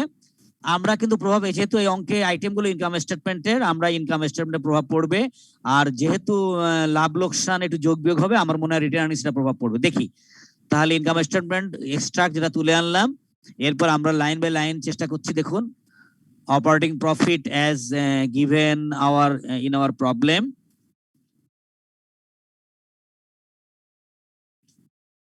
স্যার একটু হাতে লিখুন, কিন্তু আমি যেভাবে দেখাচ্ছি সেভাবেই।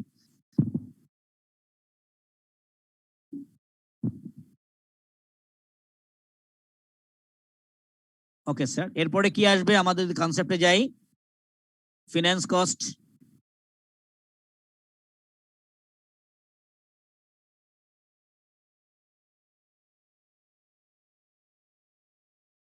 then we will get our EBT। হ্যাঁ স্যার বলুন স্যার, বা PBT। ফিনান্স কস্টটা স্যার মাইনাস হয়ে যাবে কেন স্যার? ফিনান্স কস্টটা আসবে না কেন? ও হ্যাঁ, thank you sir, thank you sir. আমরা আসলে যে কাজটা করেছিলাম, দেখুন 18 সাল পর্যন্ত আমরা আসলে একে কস্ট হিসাবে, এক্সপেন্স হিসাবে চার্জ করা হয়েছে, কিন্তু অঙ্কে বলেছে এই করাটা ঠিক হয় নাই। ওরা বলেছে যে বরোইং কস্টটাকে আপনাকে ধরতে বলেছে, হলো ক্যাপিটালাইজ করতে বলেছে। তাহলে ক্যাপিটালাইজ করলে তো ফিনান্স কস্ট থাকছে, বলুন তো স্যার। ক্যাপিটাল কস্টটা মূলত আসলে ইনকাম স্টেটমেন্টে আসে না স্যার। আমরা ইনকাম স্টেটমেন্ট শো করি সব রেভিনিউ এক্সপেন্ডিচার আর রেভিনিউ ইনকাম। আপনি কি উত্তর পেয়েছেন স্যার? আপনার প্রশ্ন হলো মানে এটা কোথায় যাবে সে পরের কথা, এটা চলে যাবে স্যার একবারেই ব্যালেন্স শিটে চলে যাবে স্যার। এটা এই টাকা নিয়ে যেখানে কাজ করেছে, হ্যাঁ ওইটাকে পরে দেখবো না স্যার। আমরা আগে ইনকাম স্টেটমেন্টে ভাবি, আমরা সবসময় যখন যেটা ভাববো সেইটা নিয়ে হবে স্যার, তাহলে সুবিধা হবে, বুঝছেন না স্যার। পরে কোথায় যাবে সে জিয়া স্যার খুঁজে নিয়ে আসবে। আর জিয়া স্যার না পারলে আমি ঢাকায় সাইদুল স্যারকে বলবো, স্যার খুঁজে নিয়ে আসবে আমাদের জন্য, ঠিক আছে sir. Okay, now PBT, that is profit before tax, লিখে ফেলুন স্যার।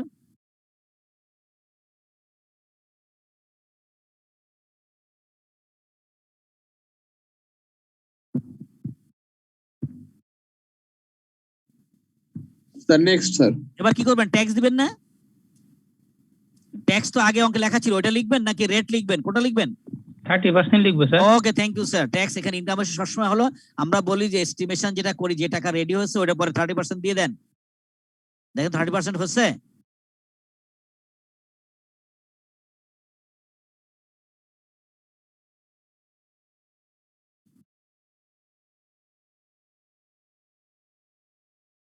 ওকে স্যার, তাহলে আমাদের প্রফিট কত থাকবে ফাইনালি? স্যার 30% কোথায় পেলাম স্যার? অঙ্কে পেলাম স্যার।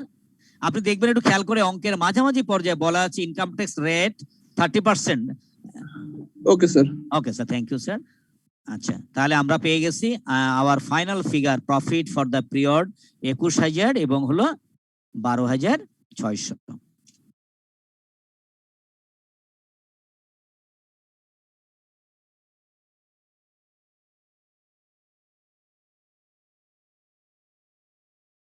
আপনি দেখবেন আমাদের যে প্রবলেমের এইটা ঠিক আছে, একই রয়ে গেছে, কারণ এখানে তো আমরা ভুল করিনি। আমরা ভুল করেছিলাম কোথায়? 18তে, 18টা চেঞ্জ হয়েছে।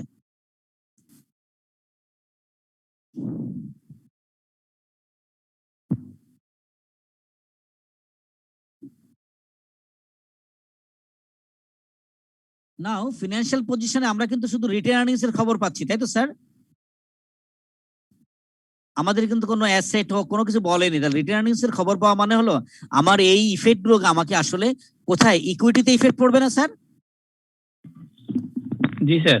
ওকে, তার মানে আমাকে কিন্তু আমাদের যে ইকুইটি সেকশনটা আছে, আমরা যেটাকে নরমালি ওই রিটেন আর্নিংস এবং অ্যাসেটও তো যাবে স্যার ওইটা। কিন্তু অ্যাসেটের তো কোনো আমার জায়গা নেই এখানে, বুঝছেন না? যেহেতু আমার অ্যাসেটের জায়গা ওরা দেয়নি আমার মূল অঙ্কে, আমরা ওইটা কোথাও শো করার জায়গা পাবো না। আমরা অনলি রিলেটেড যে আইটেম গুলো থাকবে তাকে নিয়ে কাজ করব। তো আমরা কিন্তু বলেছি, একটু মাথায় রাখবেন, 18 সালকে রিভাইজ ঠিক করতে গেলে, রেকটিফাই করতে গেলে 18 প্রিভিয়াস সময়টাকে মাথায় এনে চিন্তা করতে হবে, এবং 18 রেকটিফাই যখন হয়ে যাবে তখন 19-এ আমরা ঢুকতে পারবো। ওকে, স্টেটমেন্ট চেঞ্জেস ইন ইকুইটি, আমরা লাইন বাই লাইন যাব।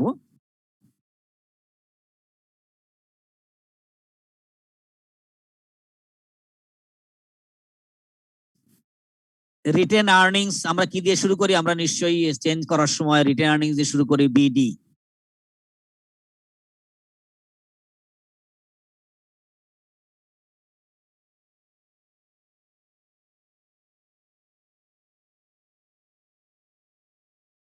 তো আসলে আমি একটু আপনাকে এই টাকাটা বাদ দিলে এটা অবশ্য পরে ব্যালেন্স ফিগার হয়। আমি আপনি এই যেহেতু আমরা কি বললাম, যদিও লেখা আছে আপনি এই 19টা আগে ভাবেন, আমি একটু মনে হয় ভুলই করলাম কিনা, এটা কেন আগে দিয়ে দিলাম আপনার এখানে থাকুক একটু। আপনি 18টা খেয়াল করবেন, রিটেন আর্নিংসটা আপনি 19 মোটে চোখে দিয়ে না, আমরা যদি স্লাইডে চলেও আসে আমরা 18 নিয়ে শুধু ভাবি, দেখুন 19 পরে বুঝাই। Restatement due to change in accounting policy on interest cost, মানে আমাদের শুধুমাত্র ইন্টারেস্ট কস্টের অ্যাকাউন্টিং পলিসি চেঞ্জ করার কারণে রিস্টেটমেন্ট, পুনরায় কিছু আমরা স্টেটমেন্টের ফিগার রেডি করছি বা কিছু আমাদের ইয়েতে স্টেটমেন্টটাকে রেকটিফাই করছি। 18 নিয়ে ভাবুন, 19 না কিন্তু। দেখুন বুঝাই দিই স্যার, 18 সাল পর্যন্ত আমরা 5,200 টাকার একটা গোলমাল ছিল স্যার, ছিল? জি স্যার। তাহলে 5,200 টাকা ওই 5,200 নেট অফ ট্যাক্স আমার সেভিংস কত থাকবে? তাহলে 70% আমার ইয়ে আসবে, কারণ 30% হচ্ছে আমি ট্যাক্স দিয়ে ফেলেছিলাম। ট্যাক্স ছিল 70%, সরি 30%। স্যার 5,200 তো 18 সালের পূর্বে ছিল, তো এটার ইফেক্টটা 18 সালে পড়বে। হ্যাঁ, তা সেটা দেখাচ্ছি। এই যে স্যার আমি তো 18 শেষে যাইনি, 19 কথা তো বলিনি। 19 দেখেন না স্যার, এই 19 লেখা ভুল হচ্ছে। 18 সালের পূর্বে বলছি, ওই যে ওখানে তো বলা ছিল 18 সালে 2600, আর তার পূর্বে ছিল 5,200। আমরা কিন্তু অ্যাডজাস্টমেন্টটা কোথায় করছি দেখুন তো স্যার, বিগিনিং এর সাথে তো স্যার একটু খেয়াল করতে হবে। এই বিগিনিং ব্যালেন্স এখন ভুল অবস্থায় আছে স্যার। ও যদি এখানে 17 ক্লোজিং বলা যায়। হ্যাঁ, আপনি বলেন 17 ক্লোজিং এ বলবেন, হ্যাঁ মানে ভুল অবস্থায় ক্লোজিং আছে, তাই তো? এখন ও যদি ঠিক থাকতো তাহলে এইটুক যোগ হয়ে বেশি হয়ে আসতো না আমার স্যার? জি স্যার। আমরা এটা বলার চেষ্টা করি শুধু, ঠিক আছে? একটু বুঝে নিন একটু, শুরু হ্যাঁ স্যার, হ্যাঁ। এবার ক্লিয়ার। আবারও আমি বলি, এইটার প্রভাব কিন্তু এ বছরে না, এইটা হলো আগেরটা এনে ওর সঙ্গে যোগ করে ওকে আমি রিস্টেট করে নিচ্ছি। শব্দটা কিন্তু ব্যবহার করছি রিস্টেটমেন্ট, তাই তো স্যার? এটা চিন্তা পরে করি, আগে এটা ঠিক করি। তাহলে আমার কিন্তু প্রকৃত অবস্থাটা এটা হতো না, আমার এটা বেড়ে দুটো যোগ করে হতো। অবশ্যই এটা আমি যোগ দেখাইনি, আমি এবারের প্রফিট এখানে নিয়ে আসছি এবার, নাকি আমি যোগ করেছি। দেখুন যোগ করে কত আসে, যোগ করেছি আমরা, নামে ভেবেছি যোগ না করে হয়তো পরে আবার যোগ করবো। তাহলে 20,000 যদি আমি ভুলটা না করতাম তাহলে আমার টোটাল লাভ হতো কত বলুন তো এবার? 23,640। এদিকটা দয়া করে দেখবেন না, আবার বলি, প্রশ্ন থাকলে করুন। আমরা শুধু এইটুক নিয়ে ভাবছি, এই 20,000 now it is coming from our 27। এই 20,000 ভুল অবস্থায় এসছে। কতটুক ভুল অবস্থায় এসছে? 5,200 টাকার কস্ট আমার হিসাবে দেখানো ছিল, এখন ওইটার কারণে আমার 30% ট্যাক্স সেভিংস হওয়ার কারণে আমি 70% চার্জ করে আমার রিস্টেট করছি। দেখুন ঠিক আছে কিনা? তার মানে আমি বলতে পারি 18 শুরুতে তাহলে আমার কারেক্টেড ফিগার ছিল 23,640। কেউ প্রশ্ন করবেন স্যার? স্যার আরেকবার বলেন আগে বলবো স্যার? আচ্ছা আমি আবার বলি, আমরা এই পুরো অঙ্কটা যেন চোখে না দেখি, আমাকে যদি এইটুক দিয়ে ভাবেন আপনি, এইটুক আমি নিশ্চয়ই যে পয়েন্টার দেখাচ্ছি দেখুন। তাহলে 18তে আমার কয় টাকার বিগিনিং ইয়ে ছিল আর্নিংস? আপনি প্রফিট বলবেন না, রিটেন আর্নিংস বলেন। কয় টাকা ছিল? 20,000 টাকা, তাই তো স্যার? আছে কোশ্চেন, এইটা কোশ্চেন কি আছে আপনার সামনে স্যার? আপনার বইটা আছে, বই থেকে নেওয়া এটা? জি স্যার। আচ্ছা, তো এই 20,000 যে আমি এসছি, আমরা অঙ্কে বলা ছিল এই 20,000 আসা পর্যন্ত আমি একটা আইটেমকে, যাকে ফিনান্স চার্জটাকে ক্যাপিটালাইজ করার কথা, আমরা ভুল করে তাকে রেভিনিউ ধরেছি। সেই টাকাটা কত? 5,200 না স্যার? বলুন তো, অঙ্কের উপরে ছিল 5,200।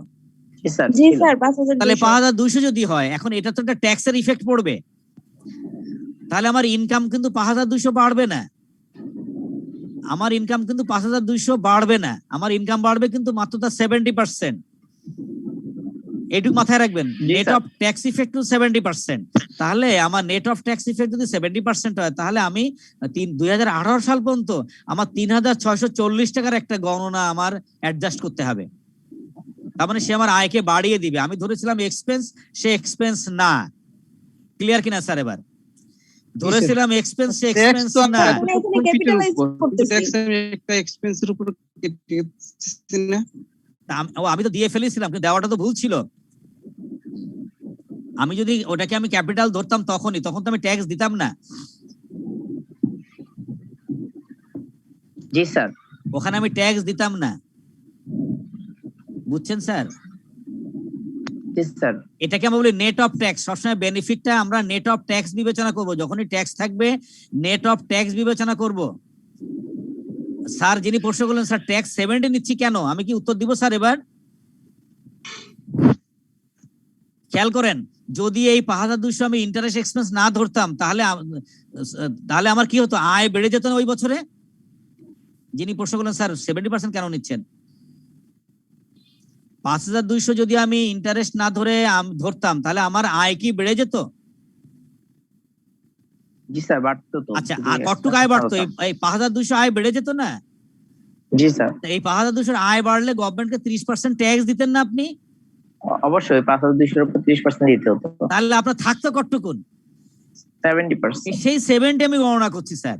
যারা এবার আমার মনে এতক্ষণ আমি বলতে পারিনি আপনাকে বুঝায়, যখনই 5200 আমি ইন্টারেস্ট চার্জ করে দিয়েছি গত থেকে, মানে গত সময় পর্যন্ত আমরা কিন্তু আয়টাকে আসলে কমিয়ে দিয়েছি। এখন যখনই আপনি 5200 যদি আমি ওটা না ধরতাম, আয় বেড়ে যেত।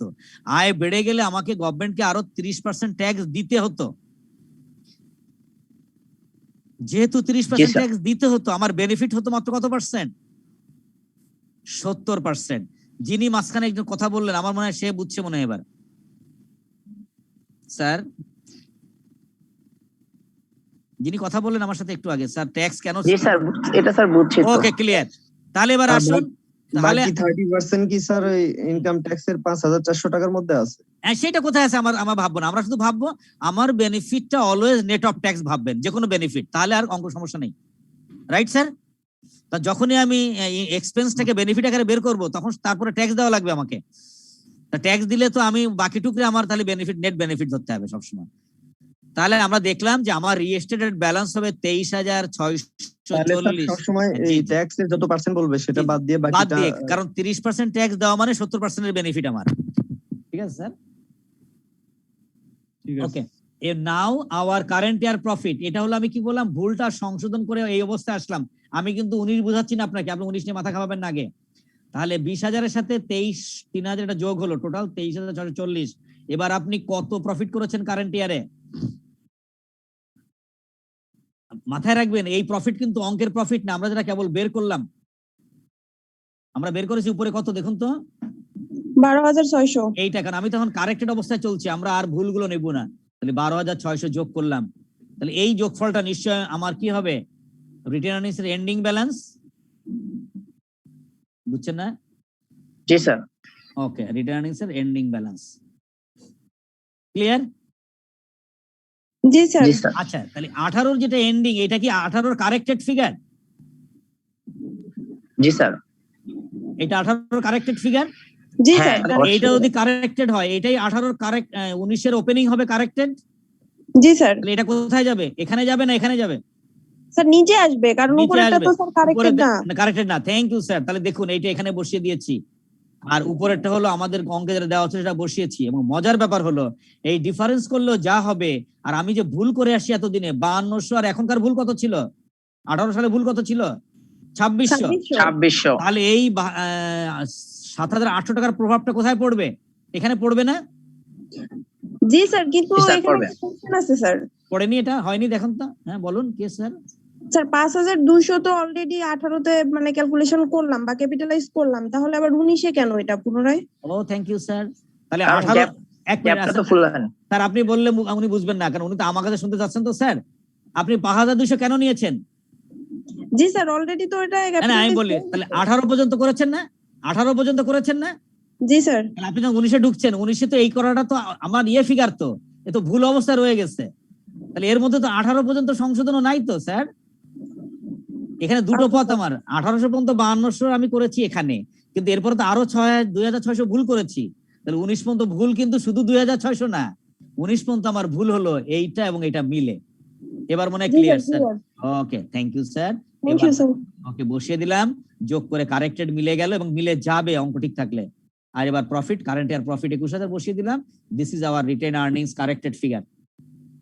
ওকে স্যার? জি স্যার। Okay, thank you. আর একটু মাথা নিয়ে চিন্তা করুন, আসলে যত বড় অঙ্ক হোক আমাদের দুই জায়গায় ইফেক্ট করেছে মেইনলি। নাম্বার 1, এইখানে যে আমার ফিনান্স কস্ট ছিল সেটা সরে গেছে, তাই তো স্যার? সেই হিসাবে আমি রেডি করেছি এইটা। আর এখানে একটু মাথায় রাখতে হবে, আমাদের মূল গোলমালটা হয়ে গেছে এখানে বুঝতে গিয়ে। আমি এই কথাটা আবার সহজে বলি, যেটুকুন ভুল করবেন, যেটুকুন বেনিফিট বের করবেন, সব বেনিফিটেরই ট্যাক্স আফটার ট্যাক্স ইফেক্টটা বিবেচনায় আনবেন, তাহলে আর গোলমাল হবে না। ওকে, নাও আবার সেকেন্ড প্রবলেম। যদি আপনার আজান হয়ে থাকে আমরা অঙ্কটা পড়ে যাই, অঙ্কে চলে যাব। হ্যাঁ, আপনি দেখেন এখানে কি ভুল করেছি, ছোট একটা ভুল করেছি। সেটা হলো আমরা এখন discover that using a manual system, আমরা ওদিন মানুষ দিয়ে করতাম গণনা। The company purchases computer system, discover that most industry equivalent, now use weighted average. ঠিক আছে, আবার একটু ব্যাকে দেখি অঙ্কটা কি ছিল। সরি, হ্যাঁ, তাহলে on the basis of using manual system. এখন আমরা কি কিছু অ্যাডজাস্টমেন্ট বলেছে, দেখুন কিভাবে আছে। রেভিনিউ বের করা, cost of sale, gross profit, admin, distribution, এ কোনো ব্যাপার না, পেয়ে গেছি। নাও কি বলেছে, আমরা তো নিজেরা হাতে গুনতাম, কিন্তু এখন ম্যানুয়াল সিস্টেম বাদ দিয়ে কম্পিউটারে যেতে যাচ্ছে, মানে ওয়েটেড অ্যাভারেজে, এবং সেটার ইফেক্টটা কিছু পড়বে, সেটা নিচে বলেছে। কি বলেছে দেখুন তো,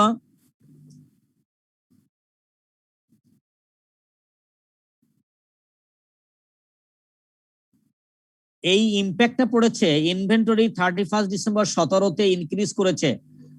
এটা হলো তাহলে 17-র এন্ডিং মানে আমার 18-র বিগিনিং স্যার? জি স্যার।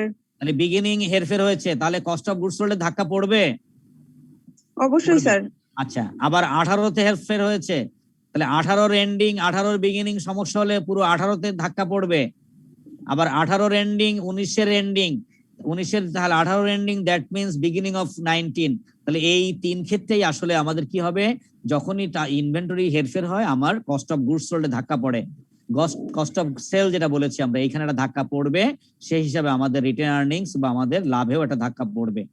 অঙ্কে কি চেয়েছে, comparative should also be prepared, assume that the adjustment have no effect on taxation charge. আপনি বলবেন স্যার ট্যাক্সের উপর ইফেক্ট, অঙ্কটায় যেহেতু ট্যাক্স রেট দেওয়া নেই, আমরা ট্যাক্স নিয়ে ভাববো না, আমরা ট্যাক্স বাদে শুধু বিবেচনা করব।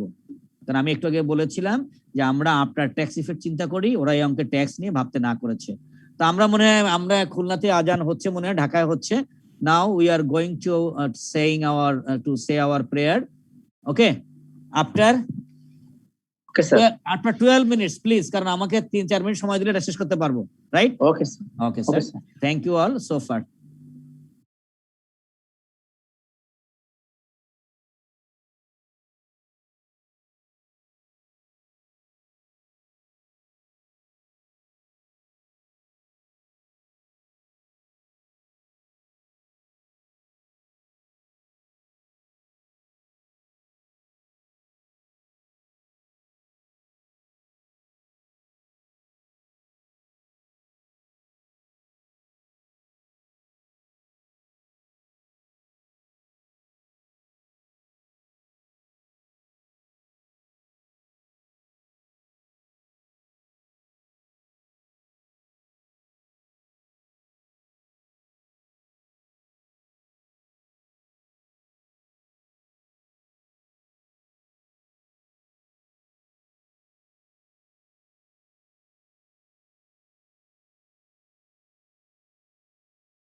Dear participant, can we start now?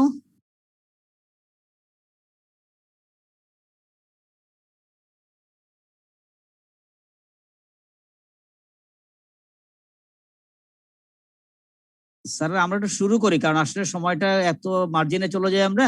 Sir যারা আছেন আমাদের সাথে, ওকে স্যার, শুরু করা যায় স্যার। ওকে স্যার, স্যার ঠিক আছে। তাহলে আমরা মনে হয় বলেছিলাম যে সহজ কথাটা হলো যে inventory valuation normally it will affect our cost of sale, right?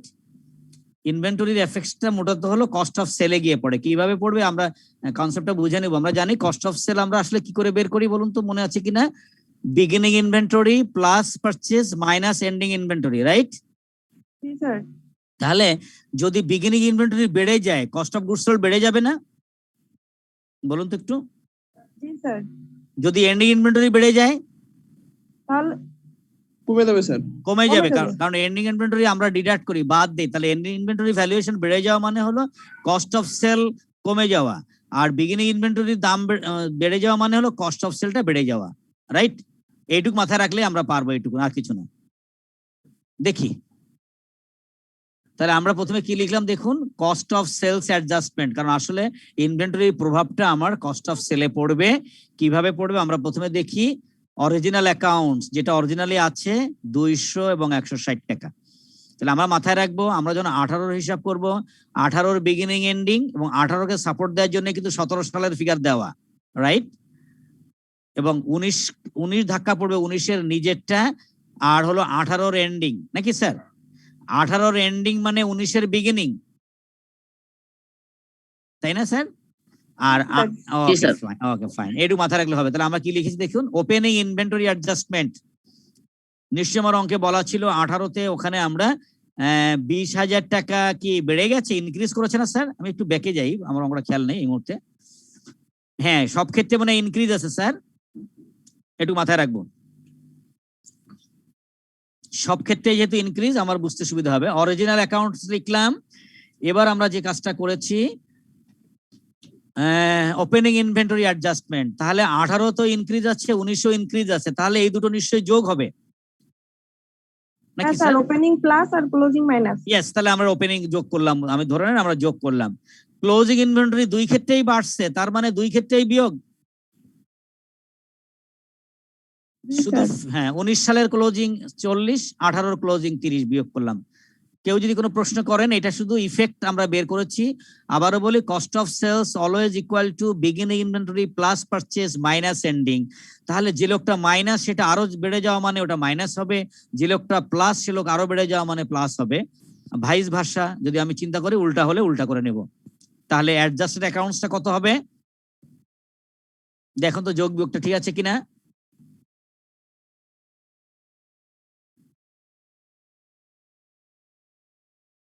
জি স্যার, ঠিক আছে। ওকে, তাহলে আমরা কস্ট অফ সেল এখন যদি যখন রিডিজাইন করব, we will use this two figures.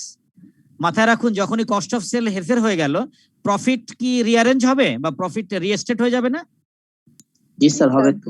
Profit যখন রিএস্টেট হবে, নিশ্চয়ই retained earnings, that is our change in ইকুইটিটা রিএস্টেট করতে হবে। জি স্যার।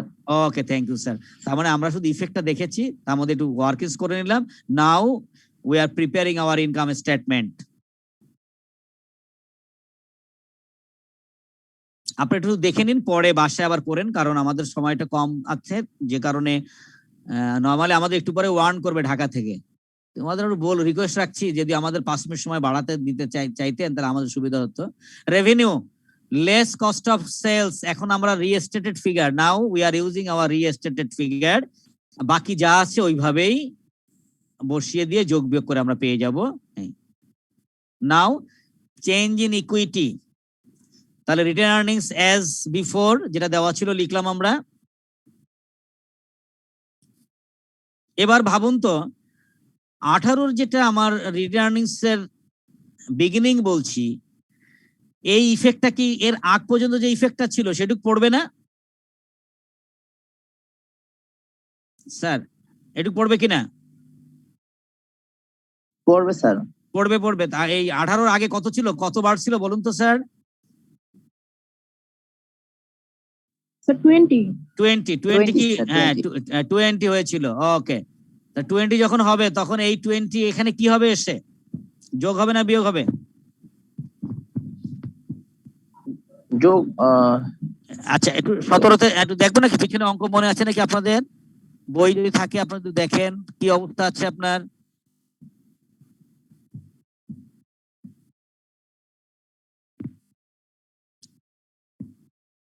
বলুন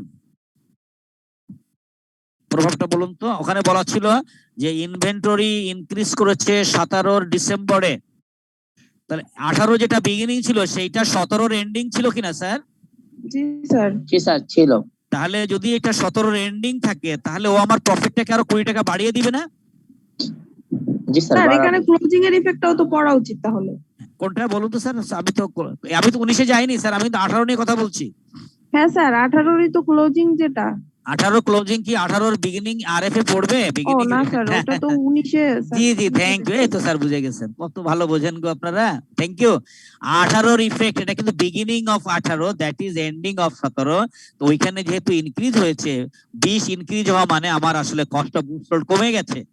কস্ট অফ গুডস সোল্ড কমে যাওয়া মানে প্রফিট 20 টাকা বেড়েছে। তাহলে রিএস্টেট যখন করবো এখানে 20 টাকা হবে, 19-এ কয় টাকা হবে? 30 টাকা। 19 হচ্ছে ওই 20 টাকা, আর পরে এসে যেটা হয়েছে সেটা যোগ হয়ে ওখানে হবে 30 টাকা। Thank you sir. তাহলে আমরা মনে হয় এটা লিখতে পারি কিনা দেখুন। Restatement due to change at the accounting policy our restated figure. তাহলে আপনি বললেন কত, বললেন তো দেখুন। স্যার 30 30 হচ্ছে কিভাবে আসলো বললেন স্যার? আগের বিগিনিং যেটা ছিল 20 আর পরের 10। হ্যাঁ, তাহলে আপনি কি হচ্ছে ইনক্রিজের নেট ইফেক্টটা দেখেন আপনি, তাহলে 10 স্যার 10টা কিভাবে আসছে মানে? হ্যাঁ তাও তো স্যার ওখানে তো আপনি সরাসরি লিখে দিয়েছিলেন 20 30 47, মানে এগুলি ধাপে ধাপে 10 10 করে বাড়ছে এটা। না না না, আবার বলুন, আপনারা বুঝে নেন একটু, আমরাও বুঝে নিই আমি কিভাবে লিখছি, আপনি কিভাবে লিখবেন। হ্যাঁ বলুন। শুরুতে তো মানে আপনার যে আমাদের কোশ্চেনে ওখানে দেওয়া ছিল যে প্রথমে 20,000 টাকা ইনক্রিজ, তারপর লেখা ছিল 30,000 টাকা ইনক্রিজ। না না, আপনি টাইম ফ্রেমটা দেখেন স্যার, একটু বুঝাই দেয়। এবার আসুন, 19-এর দুটো ঘটনা ঘটেছে কিন্তু এখানে, কারণ ওই যে বললেন 18 যেটা এন্ডিং সেটা 19-এর বিগিনিং না? হ্যাঁ স্যার, কিন্তু সেটা তো স্যার 30 ছিল। হ্যাঁ ও বুঝছি স্যার, ওই যে বিগিনিং 20 আর 30 এর ডিফারেন্স তো 10 না স্যার? জি স্যার। ও আচ্ছা আচ্ছা, হ্যাঁ ঠিক আছে। আপনি তো যখন 19-এর রিস্টেট করবেন 18 এর প্রায়র অফ 18 দেখতে হবে, প্লাস 18 পরে টু দেখতে হবে। তো এই পর্যন্ত 20 ছিল, ঠিক আছে না? আর নেট ইনক্রিজ কত করেছে? 10 মনে হয়, দেখুন। জি স্যার, মানে 20 আর 30 এর যে ডিফারেন্সটা এটুকু বাড়ছে, ওই সালের জন্য বাড়ছিল। তাহলে কত হলো? জি স্যার 20। ওই জন্য আমরা স্টার দিয়ে করে দেখাইছি এখানে 20 যোগ 10। Okay sir. স্যার এখানে আমার একটা কোশ্চেন ছিল। Sure sir. সেটা হচ্ছে স্যার ইনভেন্টরির অ্যাডজাস্টমেন্টটা তো আমাদের ফাইনান্সিয়াল পজিশনেও যায় অ্যাসেট সাইডে, তো এটা তো আমরা এখানে দেখালাম না, এটাও কি দেখানো উচিত ছিল না? কোনটা স্যার? বুঝি নাই স্যার। স্যার ইনভেন্টরির এফেক্টটা তো স্যার অ্যাসেট সাইডে আমাদের দেখানো উচিত ছিল না? ইনভেন্টরি এফেক্ট বা ফাইনান্সিয়াল পজিশনে পার্টে অ্যাসেট আর ক্লোজিং ইনভেন্টরি, এটা তো অ্যাসেট হিসাবে দেখাই আমরা ফাইনান্সিয়াল স্টেটমেন্ট। স্যার ওইটা তো আমরা এখানে দেখালাম না, বলতে চাচ্ছি যে ওইটা কি আসবে না ইফেক্টটা? ইফেক্টটা আমরা আপাতত এটা দেখছি, আপাতত বুঝতে পেরেছি যে আমরা ব্যালেন্স শিটের ইয়েতে কি যাবে, আপনার কোথায় হলো বলেন তো, আমরা অ্যাকাউন্টসে কি প্রভাব পড়েছে, এই অ্যাকাউন্টসের প্রভাব কারেন্ট অ্যাসেটে যাবে স্যার, ক্লোজিং ইনভেন্টরি না। হ্যাঁ, সেটা যদি আমরা চাই দেখাতে পরে, আগে আমরা এখানে তো কারেন্ট অ্যাসেটের ব্যাপার নাই, আছে নাকি স্যার? জি না স্যার, এখানে নাই। এখানে এটা শেষ করি, ওটা চিন্তা পরে, ওই বললাম আমরা স্যার পরে চিন্তা যদি আগে করি না নষ্ট করে ফেলবো না, আমিও ভুলে যাবো না, আমি মুখস্থ করে বসি, আপনারা এত কোশ্চেন করলে আমি আটকে যাই স্যার। আচ্ছা আসুন আমরা এটাকে দেখি, পরে চিন্তা পরে করছি স্যার। তাহলে 30 ক্লিয়ার তো sir? This is our restated balance now. Profit for the period, that is current period profit নিয়ে আসলাম। সময় তো শেষ হয়ে গেছে স্যার, টাইম ওভার হয়ে গেছে স্যার। এই তো স্যার, কে বললেন স্যার? সাদ্দাম সাহেব। কে টাইম ওভার হয়ে গেছে স্যার। কে বলছেন, একটু নাম বলুন না sir. Recording in progress. Sir আমি বলি, আমরা তো আসলে ঠিক আছে, আমরা শেষ করে দিচ্ছি এখনই। তো যে ব্যাপারটা হয় না, আমাদের জন্য ব্রেক থাকে, তো ঢাকার যদি লোক থাকেন আমার সাথে, আমরা একটু রিকোয়েস্ট করবো পরের দিন আমার টাইমটাকে মিনিমাম 5 মিনিট এক্সপানশনে যাবেন দয়া করে। তো dear participant, now we are going to conclude our session without complete the slide, ঠিক আছে স্যার? আমরা নেক্সট ডেতে কিন্তু আপনার এর পর থেকে শুরু করবো ইনশাল্লাহ। ওকে ওকে স্যার। স্যার আজকে একটু সরি করছি কারণ আমরা আসলে ওয়ার্ন হয়ে গেছি from Dhaka. Thank you all, ভালো থাকবেন, ভালো রাখবেন, আল্লাহ হাফেজ। আসসালামু আলাইকুম। আসসালাম।